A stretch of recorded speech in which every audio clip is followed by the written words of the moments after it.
forevermore.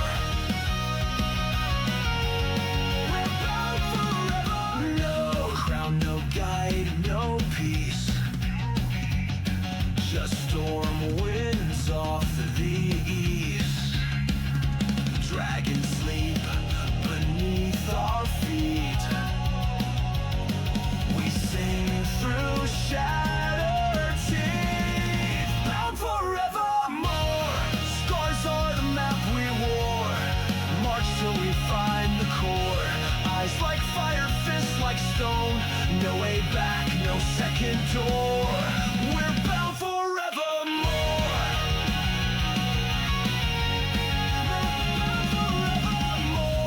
One step, all in.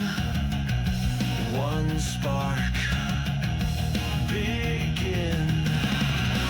No gods, just kin. This war we win. Final double down.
They were locked up for a reason,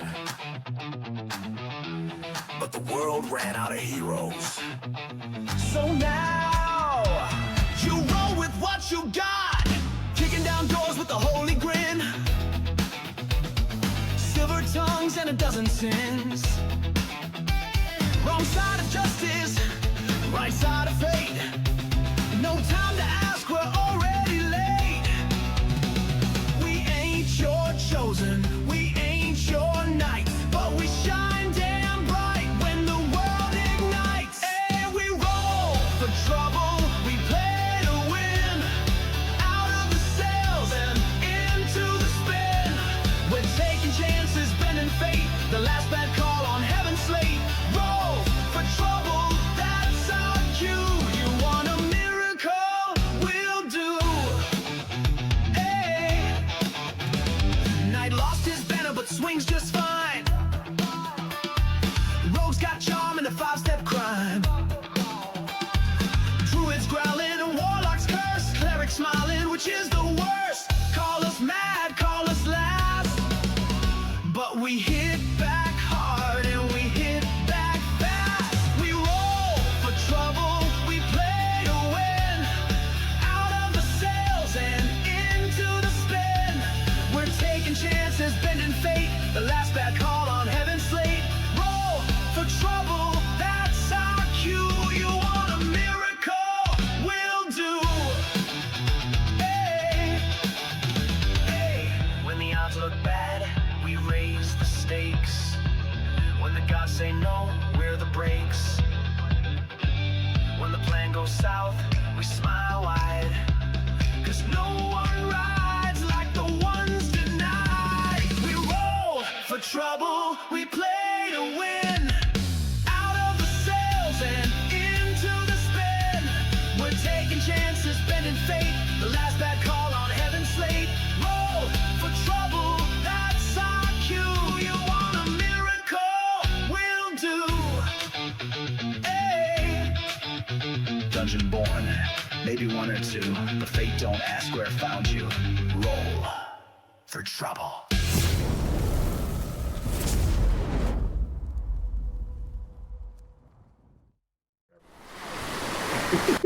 Live in 3, 2. Nah, okay, we're Yeah, We're live. all right, everybody. I'm still wearing the cowboy hat. We're gonna go in the combat screen right now because Jeremy's on his way. Look at Chad. my face got sucked together. I love it. Okay, man, it's way better because you know you're just in the abyssal plane somehow, and you're just like It's like when- when you're trying, you're in the changing room, like trying on clothes, and Yeah. you're in the mirrors meet in the corner of the room. Yeah, you can't ever get a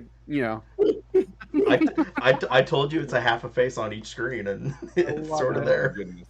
love it. Yeah, that's rough. That's rough. You get to start out with Sucked in one. the universe's butthole. Yeah. You get one inspiration for having to deal with that. Okay, so like at some point you get a reroll. So we're gonna hold this map until Jeremy gets here, and then we'll put up our fancy map. I hope everybody cares.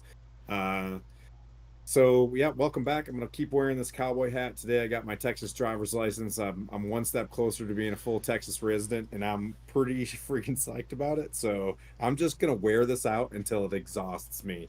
But that being said, welcome back. We got the whole crew here. Jeremy's on his way, just screeching tires up in Deer Sweet, Canada. We've got our 988 charity up and running. It's a mental health and suicide awareness or awareness for both campaign for anonymous calls or texts for specialized counselors. Basically anything you're going through. My push is if you don't have the squanch to pay the charity, you can. Charity comes from the heart. You can take the time while you're driving home tonight, tomorrow, the next day to pick 30 minutes in to talk to a friend. Just kind of check in on and you'll save lives. You keep that thing consistently, that type of behavior. So otherwise, the other thing I say is if you're having a rough time, you can dial this number while you're feeling blue. You don't have to be black and blue, right? Like, so you can call, do it preventative as well. You don't have to have your worst day. So reach out, do some preventative maintenance, and they'll give you some techniques and things like that to get through whatever you're going through. So that being said, we got the whole party here. We'll go left to right. Skylar, you got anything fun going on? I don't have anything going on. Just I want to thank everybody for watching. Mm, We've seen a huge increase in viewership yeah. just since the beginning of this season. So thanks for everybody for sticking it out and waiting for us for this new season. And I hope you guys are enjoying it. It's also our streamversary, so uh, happy 3 years to us. That like this Right. is I can't believe we've done 3 years. So Greenbursary, yeah, we were wrestling with Zoom and Skype and stuff like that prior to that, just trying to get this all together. But heck yeah. yeah. So no, that's all I've got. Coco, you got anything fun going on? When do I not have something fun going on? Oh You're my gosh, I'm either busy gaming. yeah, I'm either streaming gaming or D&D gaming. It never stops for me. So today ought to be very interesting because I'm sleep deprived 3 days in a row. So no filter. Sorry, Chip's being a pest right now. I don't know what you want. Oh, Yeah. Oh, it's such a one pretty- love and attention. Yeah, and then you and I are playing together on Saturday too. Yep, sure are. I'm excited. And Sunday? Is this our 3-day week thingy? I don't think Sunday. Saltmarsh. Okay. Oh yeah, that's Saltmarsh crew. Okay. And then what Chad from the multiverse. That's right, being sucked in between two screens. Yeah. So I'm here for tonight. I'll be playing with you guys Saturday on Lord Gazumba's channel. Next month, I'm actually going to be in a 3-part Shadow Dark Greyhawk adventure on Guild Superior. That's going to be on fun. 3 of the Tuesdays. That should be a blast. Yeah. Is that going to be Castles and Crusades? Yes. That's Yeah. yeah. Your I'm summer- sorry, not Shadow Dark. Mhm. Castles and Yeah. Crusades. Summer of Siege. Yeah. That's Yeah. we're doing the same thing. We start 5 June. Nice. And then Brent, what you got, buddy? I don't have a whole lot going on right now. We are still in downtime over on Dungeon Mechanics until Judgy gets his setup going. He's having some delays Yep. in his PCS, but I am here in the meantime, and I'm loving it. I'm glad to be a part of this channel and being a part of this campaign. Thank you for welcoming me, making me feel at home. Heck yeah. Yeah, it's easy. It's easy here, man. I think like Absolutely right. it's so wild. And the cool thing about this, you know what I mean, is like if you take this stuff and you get to finally meet up once a year at GaryCon or whatever, it's just so wild. And I met like Kara and Sam in Florida the other day, and literally this conversation there was no awkward phase. We just jumped straight into it. You know what I mean? Like we went from one thing to the other. And that's one of the cool things I like about these streams is like we can be homebodies with kiddos sitting over here, like 5 feet over there watching YouTube Kids, and be able to do this thing at the same time, still be kids. Yeah, I mean, I signed a parental approval form. My son just a second ago when the stream was starting. He's like, "I need you to sign this for the coach tomorrow." I'm like, "Okay, all right." I've got a little bit of a spoiler. I was painting today. The minis that are here today, so there's a little bit of spoiler. Well, okay. So what do we got going on this week? We got Saturday is Lord Gazumba, and Coco Chad and I will be in on that one. That's a Sir Tim, man. He's not letting me hit level 8. Like being a paladin absolutely blows in 1E2E. Huge fan of paladins, but like man, it is a haul trying to level up. And then we got Saltmarsh with Pete. Pete's back, which is great. Our friend from Bath, England, where him and Judgy are gonna do a Euro AF Stronghold team over there, which is gonna be pretty awesome. And then Tuesday I'm back on with Alien again, which was a blast. Wearing the same hat. I'm kind of a dickhead in that one. And then we just keep the cycle going through the week. I'll be in Grouch Couch. You guys ever heard of that? I'm on Grouch Couch next week. Have you ever heard of those dudes? You gotta go check them out. Yeah. So it's like this big, and I'm super stressed about it, but they've been really sweet.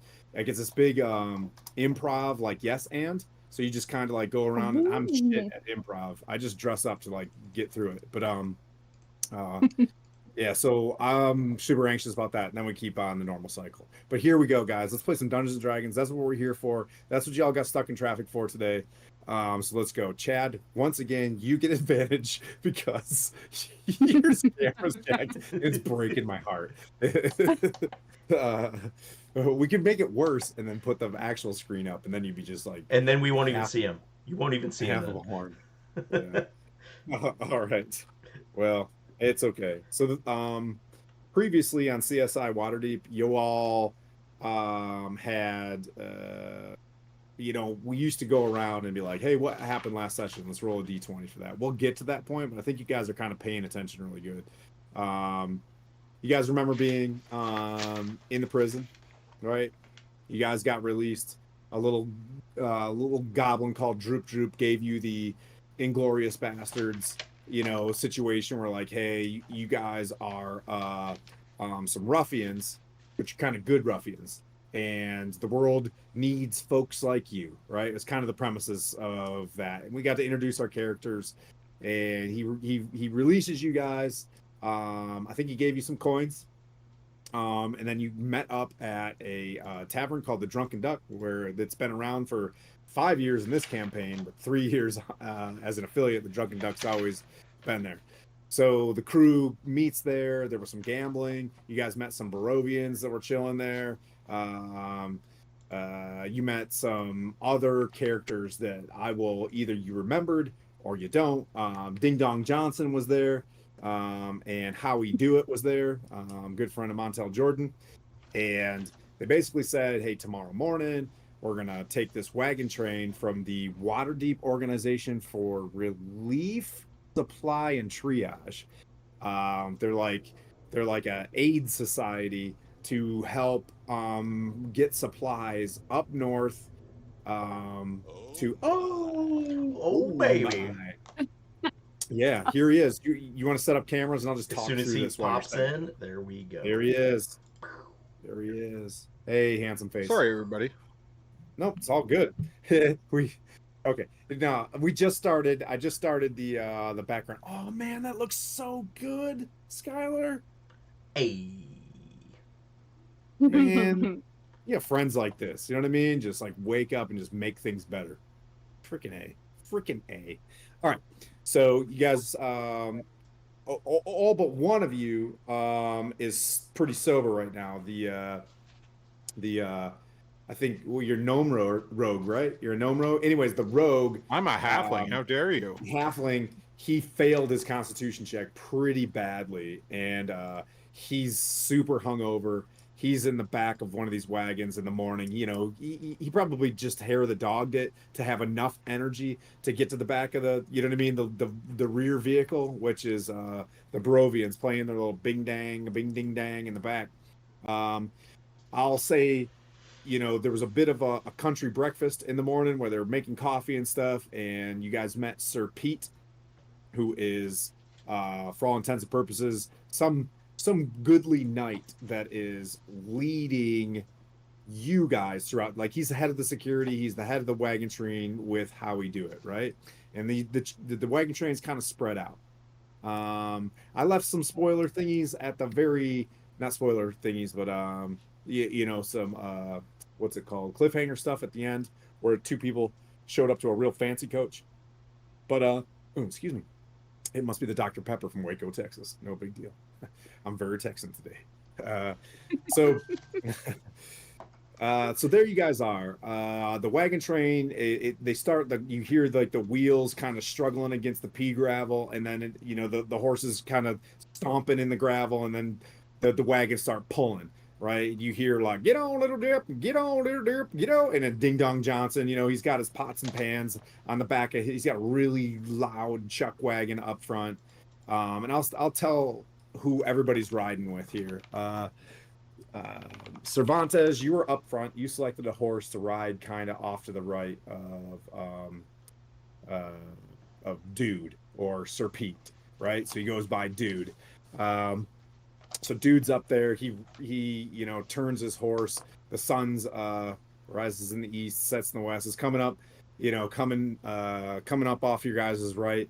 And you can see his chainmail kind of glistening. He's got just one of those classic helms with just like a little nose piece kind of situation here. And white robes, or a white tabard. His shield is a kite shield, and you can see like a fisted gauntlet with a sword in its hand, um, on the shield. And he kind of turns it. There's a little bit of dew on his on his uniform, and he starts moving along. How we do it's got this green book in his hands, and he's just writing ledger stuff down. And he's kind of his horse is obviously like akin to the dude's horse, so it just starts walking when dude's horse starts walking.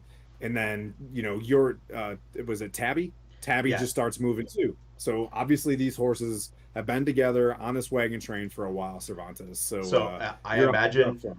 I imagine Tabby. So Tabby is a gray mare, so she's old, Oh, but great man. she's a Pasifino. So Yeah, she's got she those ain't fast sweet. she's got those fast feet.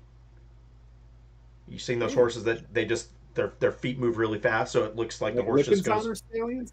What's that? Like No, Lippens on her stallions? not the high stepping, but Mm. like the really fast ones. Okay. So Okay.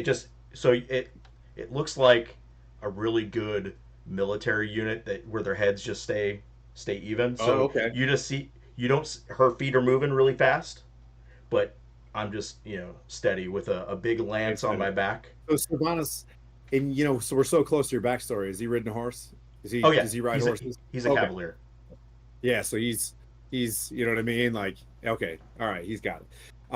Yeah, so you're there, and well, this is how we'll kind of do this, because you're up front, right behind you. If you sat up on your horse and looked behind, you'll see a lady in kind of like acolyte clothing. She's got beautiful brown hair, and she's got a black book in her hand, and like that acolyte rope that's around her waist, and she's got the reins of a horse, and it looks like there's a whole bunch of gear in the back, and that's who's directly behind you. And off to the right of that is Brody. You see Brody out on a horse, off to the side of that lady. And if you want to roll for insights, remember it was a rough night last night. But what is your character doing for basically what's your agenda for the beginning of this ride? Is there anything you want to do, or you just want to? Uh, well, are you talking to me or Brody? I'm talking to Cervantes, and then I'm going to go to Okay. Brody next. All right. I mean, since this is the first time meeting Tabby, just getting my feet underneath her, and prior to saddling or prior to getting on, I'd purchased a whole bunch of turnips. I would walk up to her and That's right. and give her a nice fresh turnip to gain favor with the horse, and I would probably say something to the dude like, "It's a pleasure to meet you, sir. Hope I can live up to hope I can live up to the order of the gauntlet, and Dear Timothy, praise all." And he's like that's, and he reaches over with a with like dew on his mitt that's like a leather like leather armor, his mitt, you know what I mean, like think of those Mickey Mouse gloves that you fast rope on. Like he just he shakes your hands, and he's like, all right, like you've been this far north, you ever hit the frontier before? I grew up. I spent some time in Luskin, when I was a young kid, and I've been up and down the coast a few times, but it's been a while. We're not gonna make it as far as Luskin, but we're gonna hit the Mare of Dead Men probably tomorrow. Tonight we'll stop just on the cusp of the Mare of Dead Men. But yeah, you stay tight, but if you can, just keep your eye out. I'm gonna put you on the right hand side. If you just look off to the right, see if you see anything. And oh, Falcon back there, he's heading back to his lodge up in Fandolin. Matter of fact, you stick close to y'all are going to Fandolin after Leyland, right? We're gonna head straight north towards Neverwinter, but y'all are breaking off. That's what my friend was telling me. Okay. Uh, Falcon, he's gonna look off to the left. I'm gonna keep moving this up the front and keep an eye on Howie. But yeah, pleasure. It's interesting you brought up the Order of the Gauntlet. Uh, you fancy yourself a goodly knight. You think you're around here to, protect the weak? What brought you here? He's just having small talk. I want to be like Sir Timothy. Hmm, Sir that's Timothy is interesting. a Sir Timothy is a he's a I've heard great stories about Sir Timothy, and I just want to be brave, just like him. Yeah, the Hall of Justice here. I actually got to meet him one time. Uh, Matter of fact, he sold his sword a long time ago, and didn't think I wanted him to part with it, and I got it right here. And you see like this this elven moonblade on his side. He's like, I always wanted to run back into him someday and maybe hand it back to him. You know what I mean? Like maybe that's my destiny. But there's the moonblade right here. Actually, he used this thing in the Battle of Nightstone. Isn't that cool? Anyways, That's really cool. and you take good care of yourself. And he just like starts trotting on forward. Brody, you kind of hear the muffled Sir Timothy, you know what I mean, like whatever's in front of you. You're off to the right of a good draft horse, kind of a silent lady off to your left wearing, like I said, green robes. She's got some sort of amulet dangling, and she got the acolyte rope, you know what I'm talking about, that kind of holds yeah, she's got one of those things kind of sitting there, got a little bit of like a rosary looking thing hanging off her wrist, and she's kind of just kind of looking over her shoulder, making sure that everything's kind of secure back there, and then she just keeps on riding on. But yeah, you're off to the on the right hand side, and uh you could see the knight that's up in the front kind of like waves at you, and then does this and kind of just points off to the right, you know what I mean, like off to that side, like, hey, you know what I mean, hey, you're kind of out there, you know what I mean, like keep an eye. And then he kind of does this and then says go back and forth. He's like, go back and forth every once in a while, they don't have watches in the Forgotten Realms, but they have everything else. I'm assuming someone would create a clock, but anyway, so he's like, yeah, yeah, Little yeah, sundial. yeah. It's this weird sundial, it's magic. And he's like, about 5 minutes or so, yeah.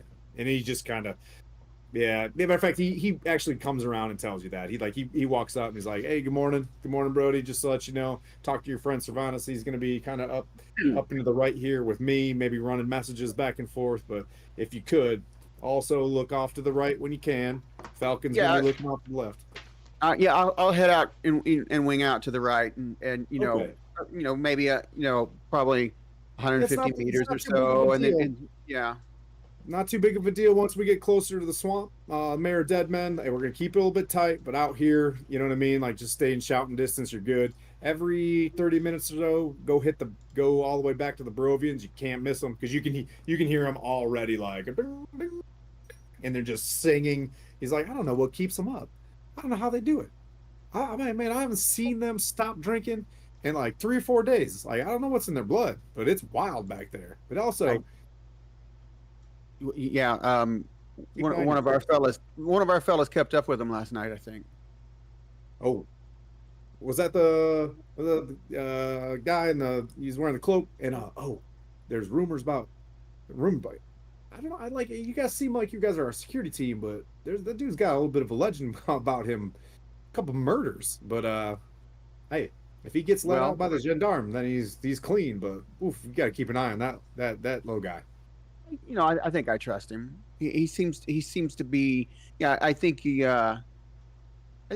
whatever he did, it was probably for good reason. Yeah, well, yeah, murder to one person, self defense to the other. You know what I mean? Like so, yeah. All right.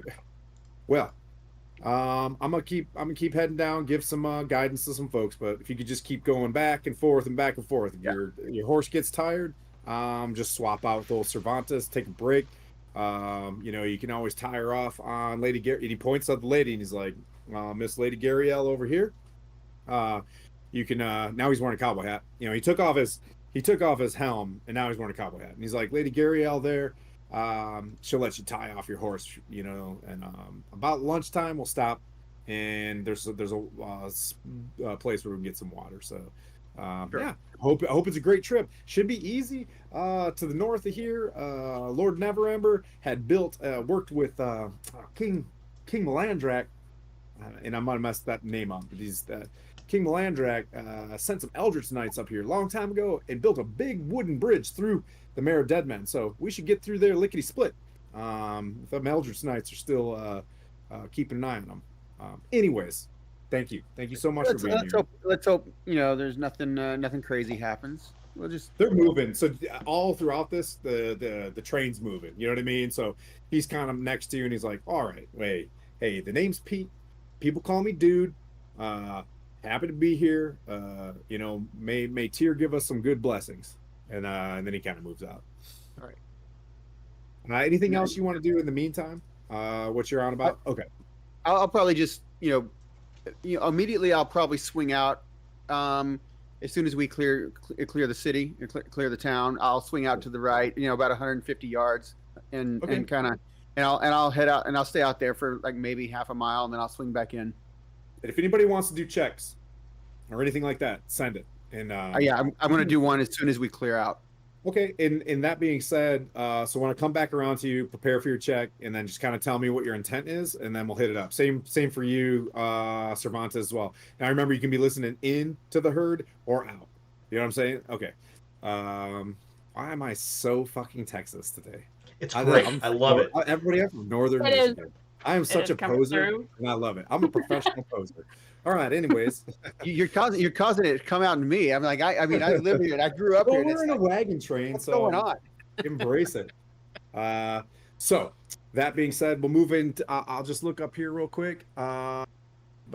Who's next in this lane? I don't want to say Fawnland. I want to say Feilani, and I know I'm gonna mess this up.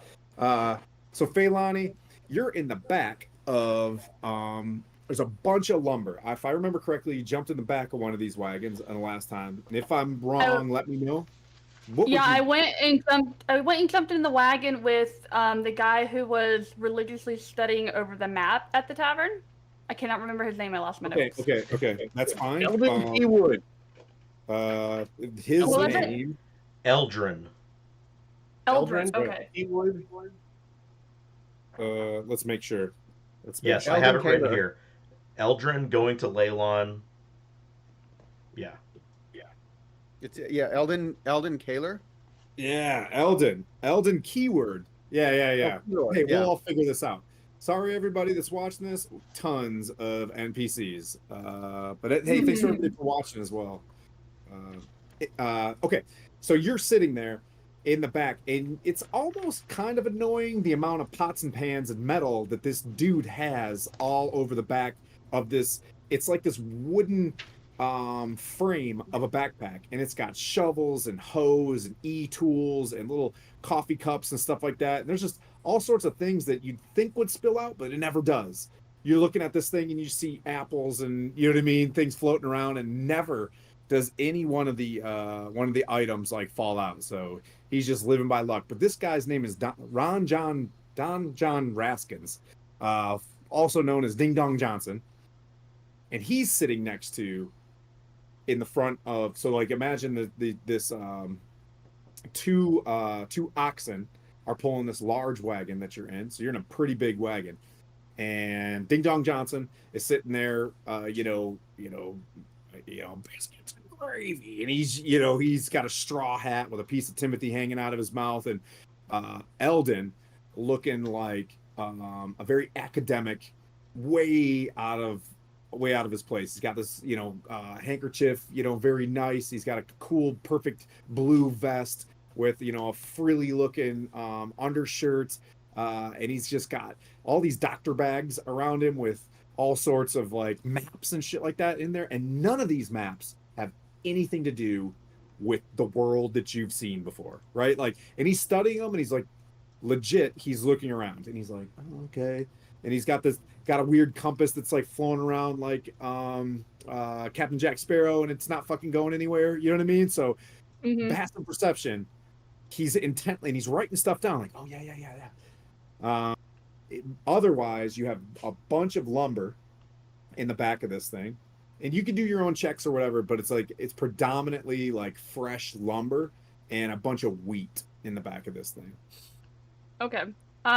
Is he studying a map right now? Yeah, he is. Okay. Can I make, I guess, like a perception check to see if it's the surrounding area that we're traveling? Sure. Yep. Go ahead and make a perception check. Okay. Okay. And That is also, a if you're better at investigating or you're better at perception, you know, because this is our second show, do the thing that makes that you know Feilani would do. If you had a high charisma, you might be like, "Hey, what's that map of?" You know what I'm saying? And use your charisma. You know, so do yeah, what works best for you. yeah. No, perception is way higher than investigation for me. Okay. So, but I got a 13. Okay. I think someone spied. Who spied on his map last time? It was If you can me. help me. You did, It was me. and you noticed that it was attached to the Feywild. So you know that when you're looking at it, you know, like that there's pictures of like plants and faunas and stuff like that that make no goddamn sense. Like, you Okay. know what I mean? Like a bush that's kind of like talking and hopping. And then every once in a while you look at this map and you'll see something. And what he's definitely like looking over, he's trying to like scribble towards, like he's just hovering around a tree. You know what I mean? Like, and he's just like, no, no, no, that's got to be here somewhere.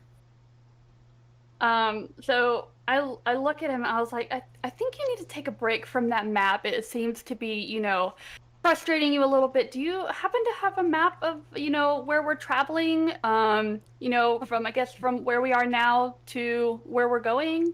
Yeah, I couldn't help you with this world at all. I,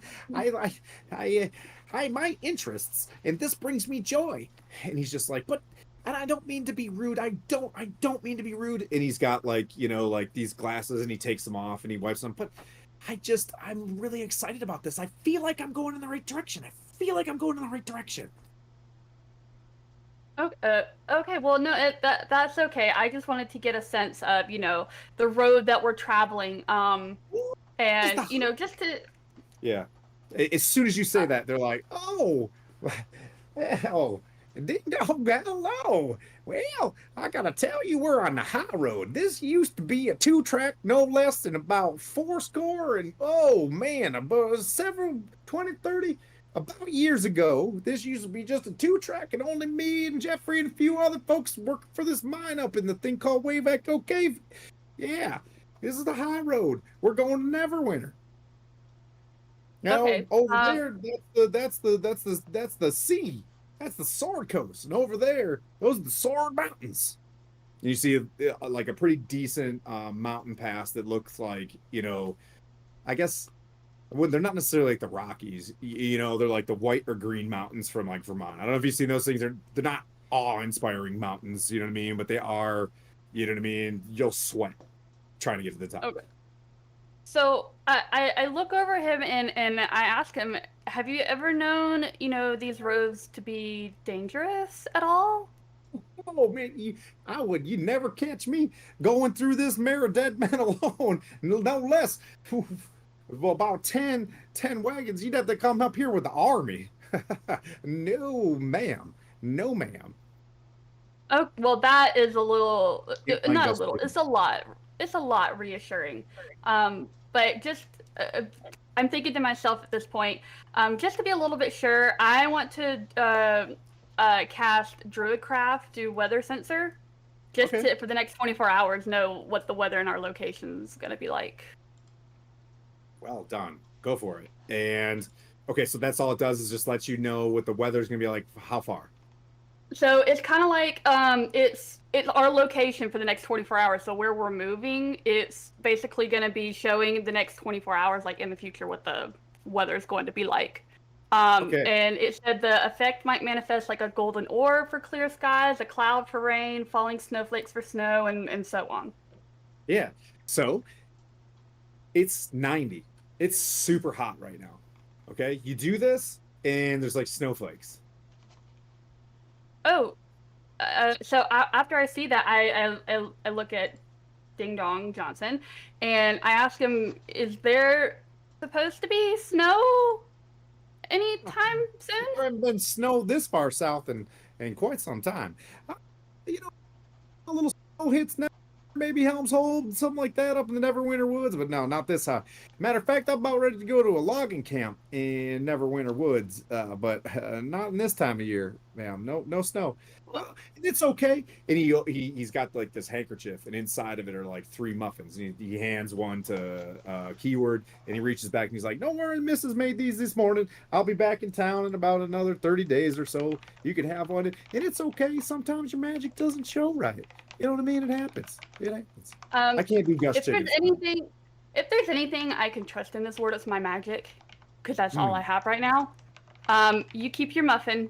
You probably need it for strength. Thank you very much for your kindness. I appreciate it. But this is a little bit concerning for me when you said that snow doesn't usually come this far down south. So Absolutely not. I trust my magic. I mean, but not this time of year. Absolutely not this time of year. I mean, there's been some good, June, July snow. Well, up north, sometimes it gets kind of cool, but not this far south. No, ma'am. Well, I I believe in what I saw. I feel like I feel like I need to tell the leader of this party that we're looking at some very strange weather up ahead in the next 24 hours or so. Right. Okay. Hey, well, we got a really good donation for 988 by Brungal, and what we'll do is everybody's got an advantage up their sleeve right now, and so Chad, you still got 2. So, you know what I mean? Do your investigation. Rathkill did donate or did cure 50 biddies earlier in the stream. I didn't know what you wanted to do with that or Today? Yeah, today. Yeah. Okay. What we'll do Rascal is did. we'll with the bits thing as well. Yeah, We'll work it the same way Lord Gazuma does, and we'll go with specials on that one. You know what I mean? Like, and regulars are you can add the point beforehand. The specials you can add a point before or after. Does that make sense? Yeah. Or after the roll, so like a 1 could become a 2. You know what I'm saying? So, did he say who he's giving that to, or did he just throw it out? No, there? he just threw it out there and said happy affiliate I am anniversary. Jay. It's a good thing, Jay. I know how I invoked Jay. Yeah, I'm gonna say his name. No, it was Hey, just don't gatekeep, it sir. was 500 bits for just affiliate anniversary. Mm-hmm. Okay, so we'll give everybody a special on that one, so you can fix your ones and stuff like that. And then what we'll do from this point on, we'll establish 5 as regulars, or I'll just play it. I'll just whatever is most important, and then we'll sort it out. What do you say? Give it to Sir Cervantes for his awesome backdrop. All right, sweet. Yeah. You've got the special, which is if you've seen it before, yeah. I call it the J. We'll call them J's here. And then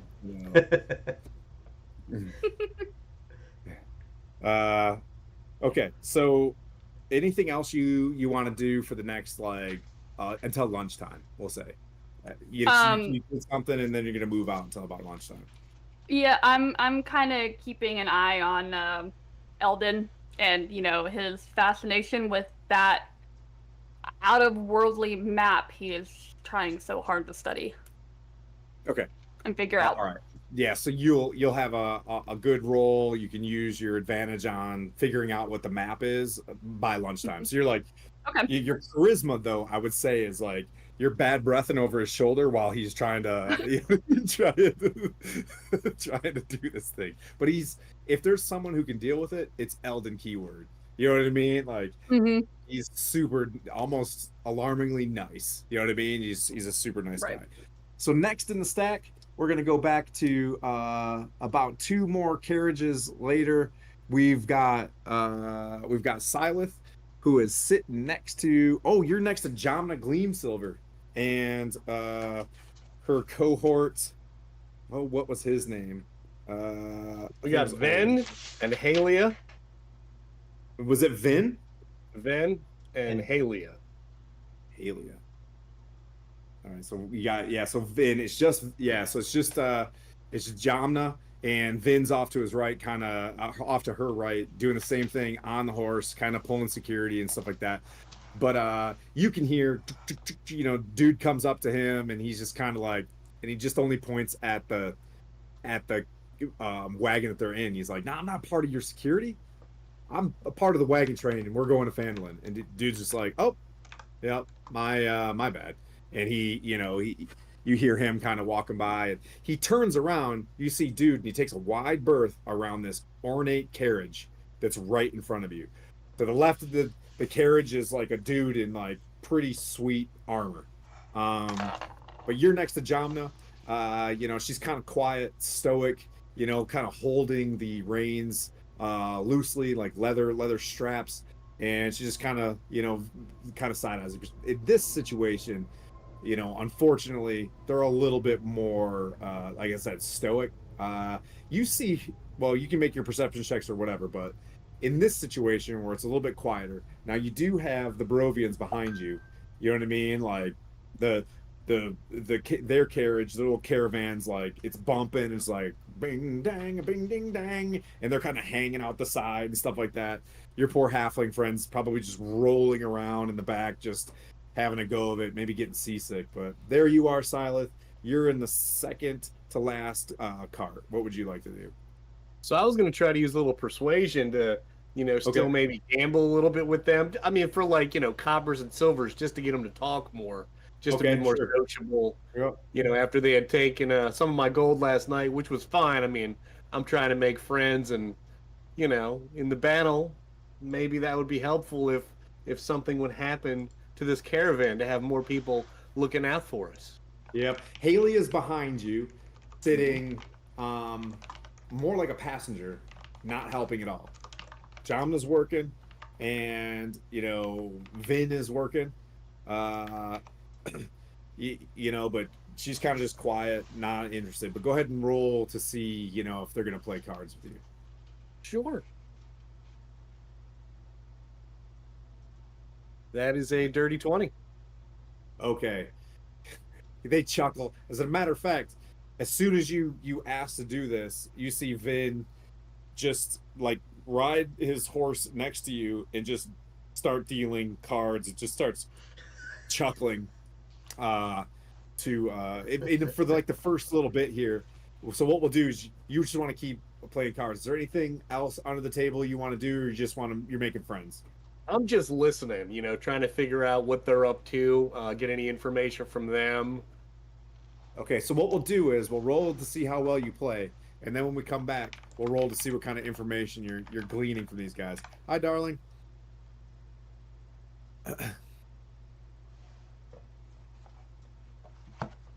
What did I do? Like performance? I think that's what I did last week for the cards. So yeah, Whatever. so if you want to do really well at cards and use your intellect or your perception, like whatever your character would want to do. If you want to use your charm, then yeah, use that charisma. You know what I mean? And it's performance. Like you're Yep. reading the other characters, and Yep. you're Yeah. joking and popping in there. Yeah, because again, I'm trying to be friendly. I'm not being serious about the game as much as just trying to get them to relax a little bit. Right. Sweet, that's a 9. Yeah. Okay. Uh, so yeah, you know what I mean? Like you're instantly realizing that like the way he's dealing and stuff like that, and he's already got like, Vin's already got his cloak over his eyes. You know what I mean? And Jamna just, puts her shoulder up, and she's kind of holding the reins and just doing this as well. You're not being able to pick anything. And she actually has these black sunglasses. They're like these tiny, the way those sunglasses that like Dracula had from Bram Stoker's in the 90s, you know what I mean? And she's got these cool looking sunglasses on, and you can't read her as well. As a matter of fact, you're getting the sense that they're really good at, Forgotten Realms poker, or whatever the hell we're calling it today. We're gonna call it poker. But yeah, so we'll come back. Is there anything else you want to pick up? So you're overall just trying to figure out what they're on about. Yeah. Okay. It's just better to know with the traveling group we have a little bit of background and history on all of them just in case. Yep, no worries. and maybe even the carriages in front of you or behind you, or you just want to learn about these people specifically because that'll affect your Oh, check. yeah, I would listen to around me as well because I mean I drank and played cards with these guys all last night, so I got some information from them about what they're up to. So yeah, definitely listening around me as well. Okay, radical, to radical, tubular. Okay. Uh, sorry, my '80s came out. My bad. I put the cowboy hat back on. Texan or 80s, Tim? Pick one or mesh them together. I don't know. Yeah, I'm all over the place. I'm Eldon Keyword from the multiverse. Oh my Okay, god. so in the where you're at is the worst possible place to have a hangover, dear sweet Ignatius. So you started your day with a pretty bad hangover. You took a sip of something that tastes fairly grapey. I think it was that grape mash crush stuff. You actually made out with a bottle, did you not? Because you singing, so you've got one of those. Yeah, so you find in your hand you may have blacked out just a little bit from your constitution check in the last session, but you have got a woven, you know, when they've got like those really fancy bottles of wine, it's got the red wax dripping down and it's got like the wicker shit, all the rope around it, you know, and they really soak the cork on this one. So like these dudes can soak cork like no one else. And but you have a really good I like a good bottle of cork Barovian soaker. champagne. I really Yeah, like a yeah. good cork soaker. Since my grandmother lost her teeth, she's been the best of cork soaker. The cork soaker. I like the long ones. And we're banned. And we're banned. Anyways, so you could tell the Barovians are really good into bottling wine, is what I'm trying to say. But they're up, they're singing jovially and having a good time. Go ahead and roll me a Constitution check. Remember, Constitution save. Remember, you have advantage and a regular point as well, so you can add that 1 point onto it right now, or you can. Well, I have a heroic inspiration from last session. Can I hold that over? Can I use that now, or is it like once you're done a session, it's done? Mm-hmm. Yeah, I don't want to be a bully about that, but yeah. Oh well, fine. Be a bully. That sounded like a bully thing to me. Yeah. I'll roll. I'm gonna roll with advantage from the inspiration I got this time around. All right, yeah. So you're just like, you know, you're in that moment. I'm not like, afraid of you. I need this to shake. Well, the first roll was not good. Let's see if the second roll's any better. Oh, it's a 1, but I'm a halfling. Oh, it re-rolled it for me. Look at that. It knew I was a halfling. A 17.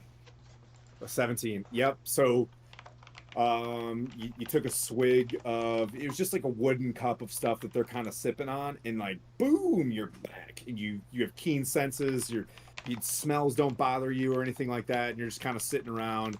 As much as this thing is like rolling around in this big fat wooden tires, you're able to notice that like behind you there's some sort of animal in a cage, and you're up and about, so you can go ahead. Are we the last wagon? Huh? You're in the last wagon.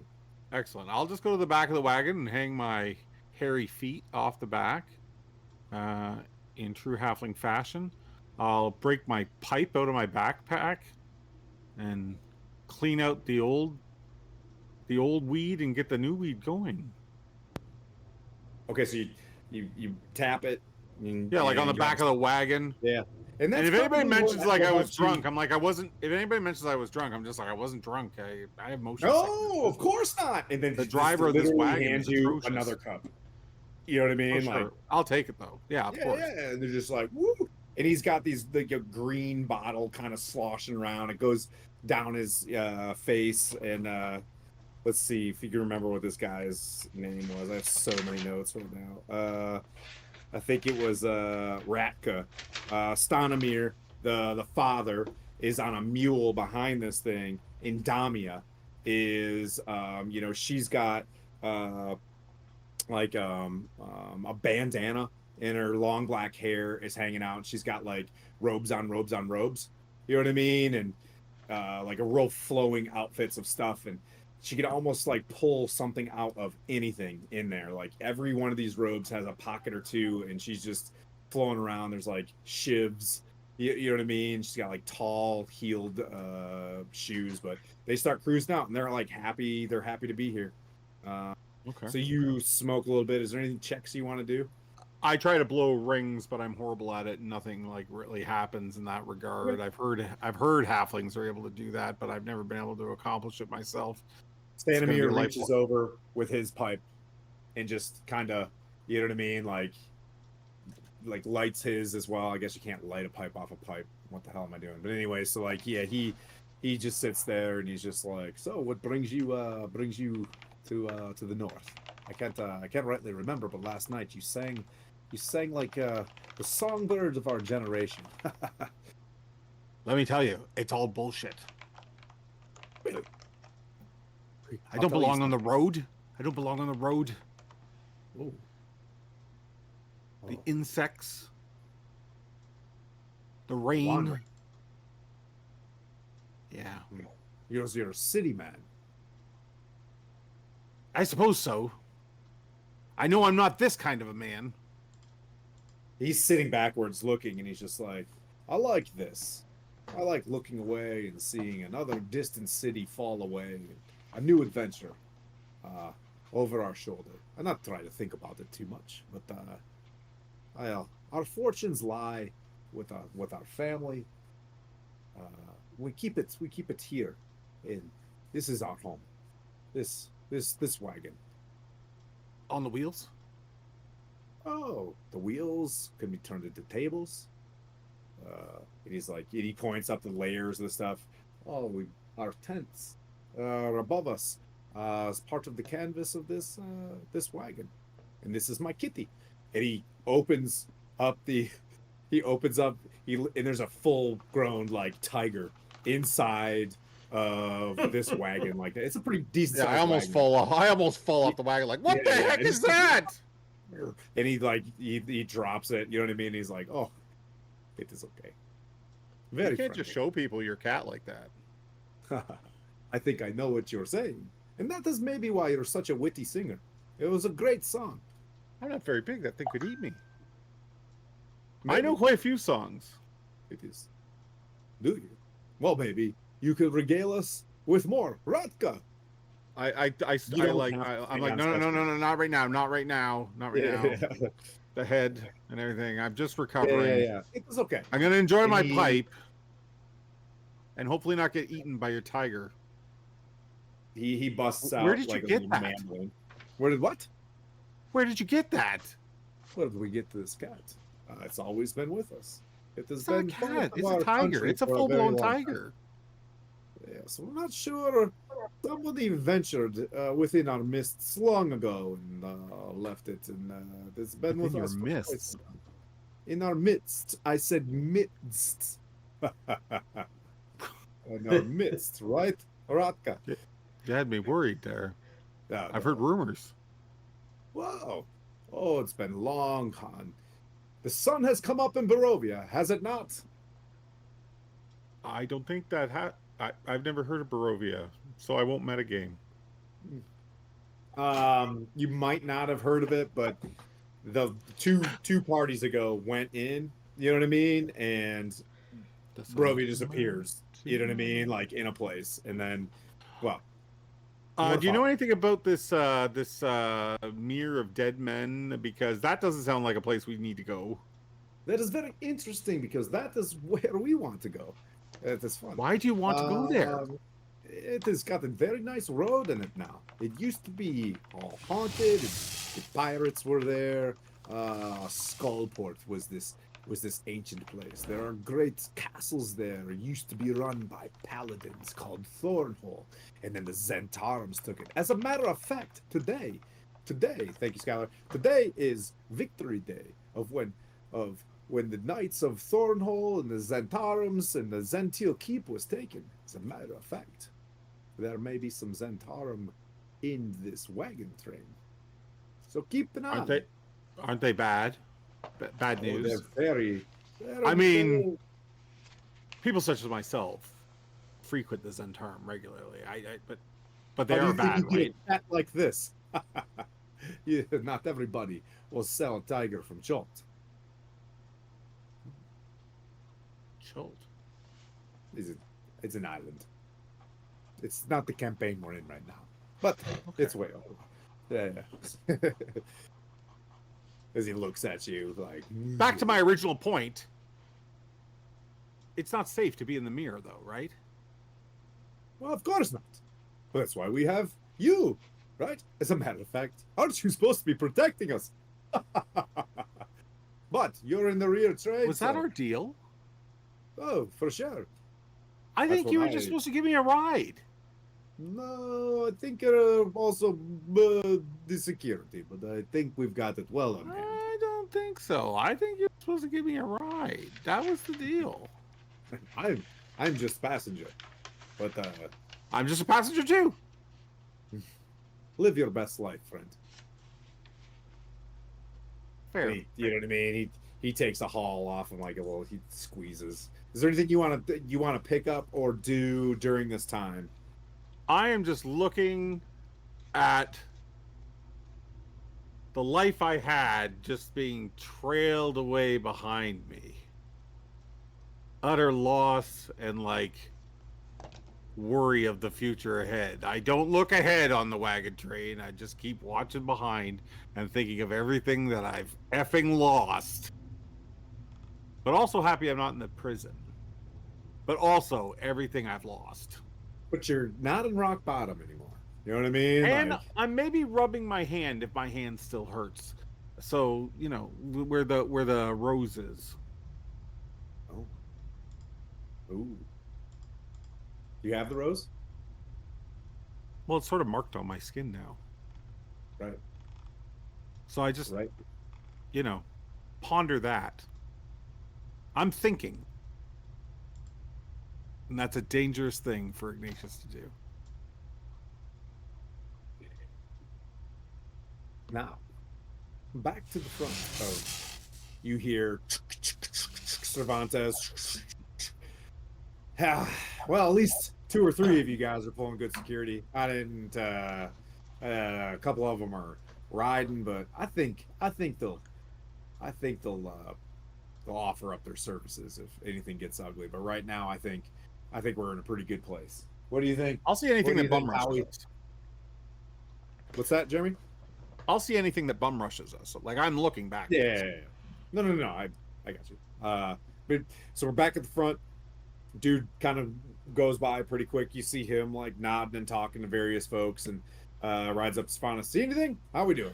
I'm gonna ride up a little ahead of the train and try to do a little bit of surveying. I'm not the wisest, you know, Yep. but I can do a little bit of investigating. So it's like I've got the front, and just head up, like really head up there. I'm just gonna do just an investigation check. Just to, Okay. I have no idea Sound what it. I'm looking for, and ooh, that's actually pretty good. 21. So you ride forward. The sun comes up, starting to burn away the clouds. To your left and right, for as far as you can see, are like farmland that obviously support Waterdeep itself. There's mills and things like that, and it's a pretty wide road. And think of the Appian Way at this point. So Waterdeep has been around for a little while, so like there's cobblestone on cobblestone on cobblestone. So you guys are able to book down this road for a little bit. Like the gravel was just, in that starting stable pit area, and then you guys kind of moved off, and your guys are at a pretty clean clip. There are folks that lumber by you guys, and everybody kind of steers off. There's enough for 2 lanes, but there's significant amount of like market travel heading back. But other than that, like rolling hills, nothing too crazy. You see the Sword Coast, or I'm sorry, the Sword Mountains are ahead of you, and looking at the map, and you get the sense that you guys are gonna take like right alongside the coast. So you guys are you start turning and you start smelling the ocean, And with your 21, you look out and you see this mahusive, as Pete says, ship going north. It's got 3 huge masts. And if you look kind of close enough for a second, you can kind of see a face with like an eye patch on it and like a mustache. And it's just like, it's like uh, moving to the north, along the coast. Like one of its sails has this like a really intricate looking, it's got like a face of a Viking, but then they like it's got a mustache on it with like an eye patch and like squiggly Forgot. lines and stuff like I that. It's forgot all about. that you can see. I forgot about Yeah, that. just like moving to the north. But that's Um, it. I would say, good check, but from what you're seeing, you know that you're heading, the high road is going right up the coast today, like right along the water. And then the Sword Mountains are like right off to your right. So the level of protection you've got is the escarpment of the Sword Mountains off to your right, and then the ocean to the left. So like, no bandit is cruising down like this hillside to come hit you guys. Other than that, oh, we have a I'll Curtis. so I'll make my way up, and then I'll kind of head back, and I'll look at the dude, and I go, uh, looks all clear out here, sir, and thank you so much for letting me be a part of this team. It's a great opportunity thank you. I want this to be loud so that everybody can hear this. Like it's a great. Thank you so much for letting me be a part of this team. It's great. I love it. Okay, it's awesome. Brody, you were going to clip off to the right, and you do see, like right before kind of lunchtime, that they're getting ready to stop soon. The mountains are starting to narrow, and you can't really go to the right much. You're kind of Okay. stuck next to Sister Gariel and crew. Uh, what did you want to do right before stopping for afternoon chow? I want to be looking up and in as we get closer to the mountains. I feel like I've been here before, but I don't really remember when it was. Um, and I'm trying. It just looks familiar, and I'm trying to place when it was I might have actually been here. Um, and so before I get back closer to the wagon train, I'm going to like hold my arms out and like I'm gonna make sure that I'm kind of off away, and I'm gonna hold my arms out, and you'll see like my snake tattoos that are wrapping around my arms sort of like come alive. I mean, the tattoos will still be there, but the snakes actually come out and they form, and it sort of twines, and as it comes together, you see um this like serpent. It's like a winged serpent, and as soon as it's formed, I say, Siggy, you need to get in, go invisible. I don't want really anybody here to see you right now. And so it, in my head, it responds, and I'm like, do you see anything? Do you remember being here before? And in your And mind, there's like there was no before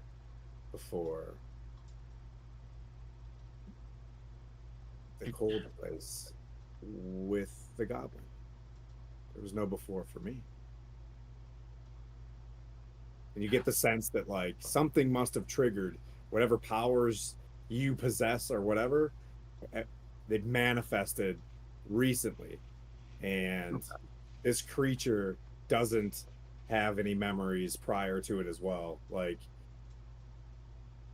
okay, well, if you see anything, you just watch my back. Just stay invisible and watch my back, and then later on when we're resting, I'll bring you back in. should I fly? Sure. Fly around. And just like heads up. Yeah. Okay. Um, and comes back. Do you want to investigate with so in 2024 now with a familiar or whatever, you don't warg out, right? Like you can now look and Right. see with the thing. It's even Right. more broken in 2024. But anyways. Yeah.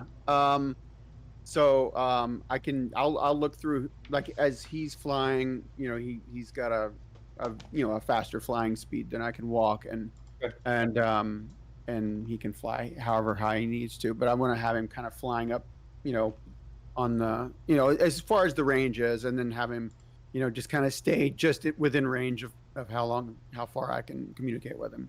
Okay, make a perception check. Make a perception check. Okay. 16. Okay. Should I use his stats or mine? That was my stat. You're gonna use his stats. Okay, so 14. Okay. Fine. All right. It's actually level 1. It's a fantastic roll. Like if you go through any of the modules, like at 12, you find the dread helm. You know what I mean? Like, yeah, it's ridiculous. But anyways, yeah. But yeah, 14's really good. But I'm gonna hold on to that one for a second for you. And then Feilani, you've been sitting there and you're trying to, what would you like to use to try to glean more information from the map?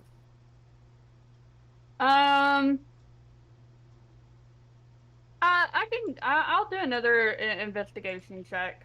I want to see a little bit more after he's been sitting there and figuring it out a little bit more. Have I seen, like when he's studying it, like he'll get this look on his face that he's like figured out something, and I kind of want to do like an investigation check to see what else is new on the map. Okay. Yep. So you're reading him. Okay. Yeah. That would be an investigation check, right? Yeah. I mean, I think investigation, you're Sherlock Holmes. If you're, your wisdom, you're Indiana Jones. You know what I mean? So like either way, you're either using your experience or you're using your, your intellect, I guess, to figure it out. But Okay. yeah, go ahead and roll investigation if that's what you prefer. Okay. That is a 21. Okay. So once again, he keeps moving map to map to map on these, which seem to be pretty magical maps. And he keeps looking for places where there's a tree. And he's like, he'll write and he's trying to compare all maps to a tree, right? And you know what I mean? Like, and it looks kind of the same. And in one case where he's in the Forgotten Realms, you see this cathedral and there's a rose bush, right? And like there's this row of like flowers, and somewhere he's like, you just hear him be like, it should be there. It should be there. And then he just kind of moves on. Okay. So he hasn't really made any progress since we've been traveling. No. What I would also pick up in your 21 is like he's way off. I mean, he's not way off. What he is on about is like a life's quest. It's not something that he would figure out today. You know what I'm saying? Okay. Like, right. But what you're gleaning from it is like that this it's like a gate. You know what I'm saying? Like he's looking for a gate or something like that. Gotcha. Okay. And you could ask him straight up. He doesn't seem like he's very secretive. I mean, he's talking to Ding Dong Johnson about it, and Ding Dong Johnson doesn't seem to give a shit. He's like, well, I mean, unless I can get some platinum out of that rock or that tree, like, I don't think, silver. Yukon Cornelius. Okay, so I will ask him point blank. So, I'll look at him and ask him, so, what is the end goal of you figuring out this map of yours? It's my life's journey to maybe, find a way to another realm what has just happened. Only recently is there's a thing called the Pharisees that ties both the Feywild and things like the Abyss and things like that. It's an ephemeral place that ties them all together, and it was all mishmashed somehow by somebody. and then only recently it locked back in. Uh, there's rumors that a great adventuring party to the north saved the great serpent, this Yorgomandir, and he rolls through maps and he's like, you look, the world's serpent, it holds the planes together in harmony, and now that it's back, maybe some of these gates will open again, the goodly gates. Well, why are you wanting to get these gates open if they were closed? But you could pass to the Feywild. You could go see different planes of existence. Well, is that not interesting? And he looks over at Ron Dungeon and hits like, Ding Dong Johnson, like, how is that interesting? I don't understand. A druid like yourself? There's mushrooms that walk. How crazy is that? It honestly sounds a little crazy to be true, in my opinion. But, I've seen a lot of things on my journey, so I'm not, willing to completely write it off. But how long have you been working on this map? He's like, and you can see some pointy ears on him. Not long, maybe 300 years. You've been working on a map for 200 to 300 years and you still haven't figured it out? Well, no, it's very difficult. Some great scholars in Candlekeep, we try our best to find these locations, and it's good to know where the locations are. Maybe nefarious creatures come out of them, or maybe folks go in. But it's important if these places exist that you know we don't stay naive about them. But I somehow something is happening, and where the gates should be, they're not anymore. Boys.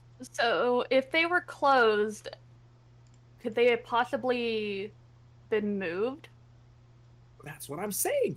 If you look, and he shows you like an impossibly, you could roll all day long in this map. He's like, as you could see, it's just like numbers and alphabets. You know what I mean? Portuguese and Chinese all over it. You know what I mean? Like, as you can see, right, this is not this. None of this should be here. And he puts up another map, and it's like a celestial map. And you know what I mean? He's like, you can see the same formulas here. Something is on.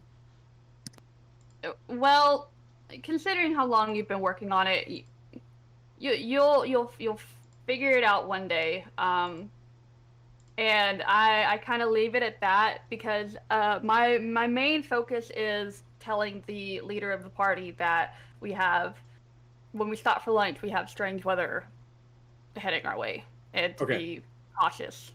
Okay. Yeah, I mean, he travels by you. He's like, and dude is like right there. You can see him. Yeah, but you can, and he takes a look at you. Like, I'm assuming y'all are still. I know that you're riding here, but if we do meet any nefarious creatures or whatnot, I can ask for your support, Miss Feilani. Is that correct?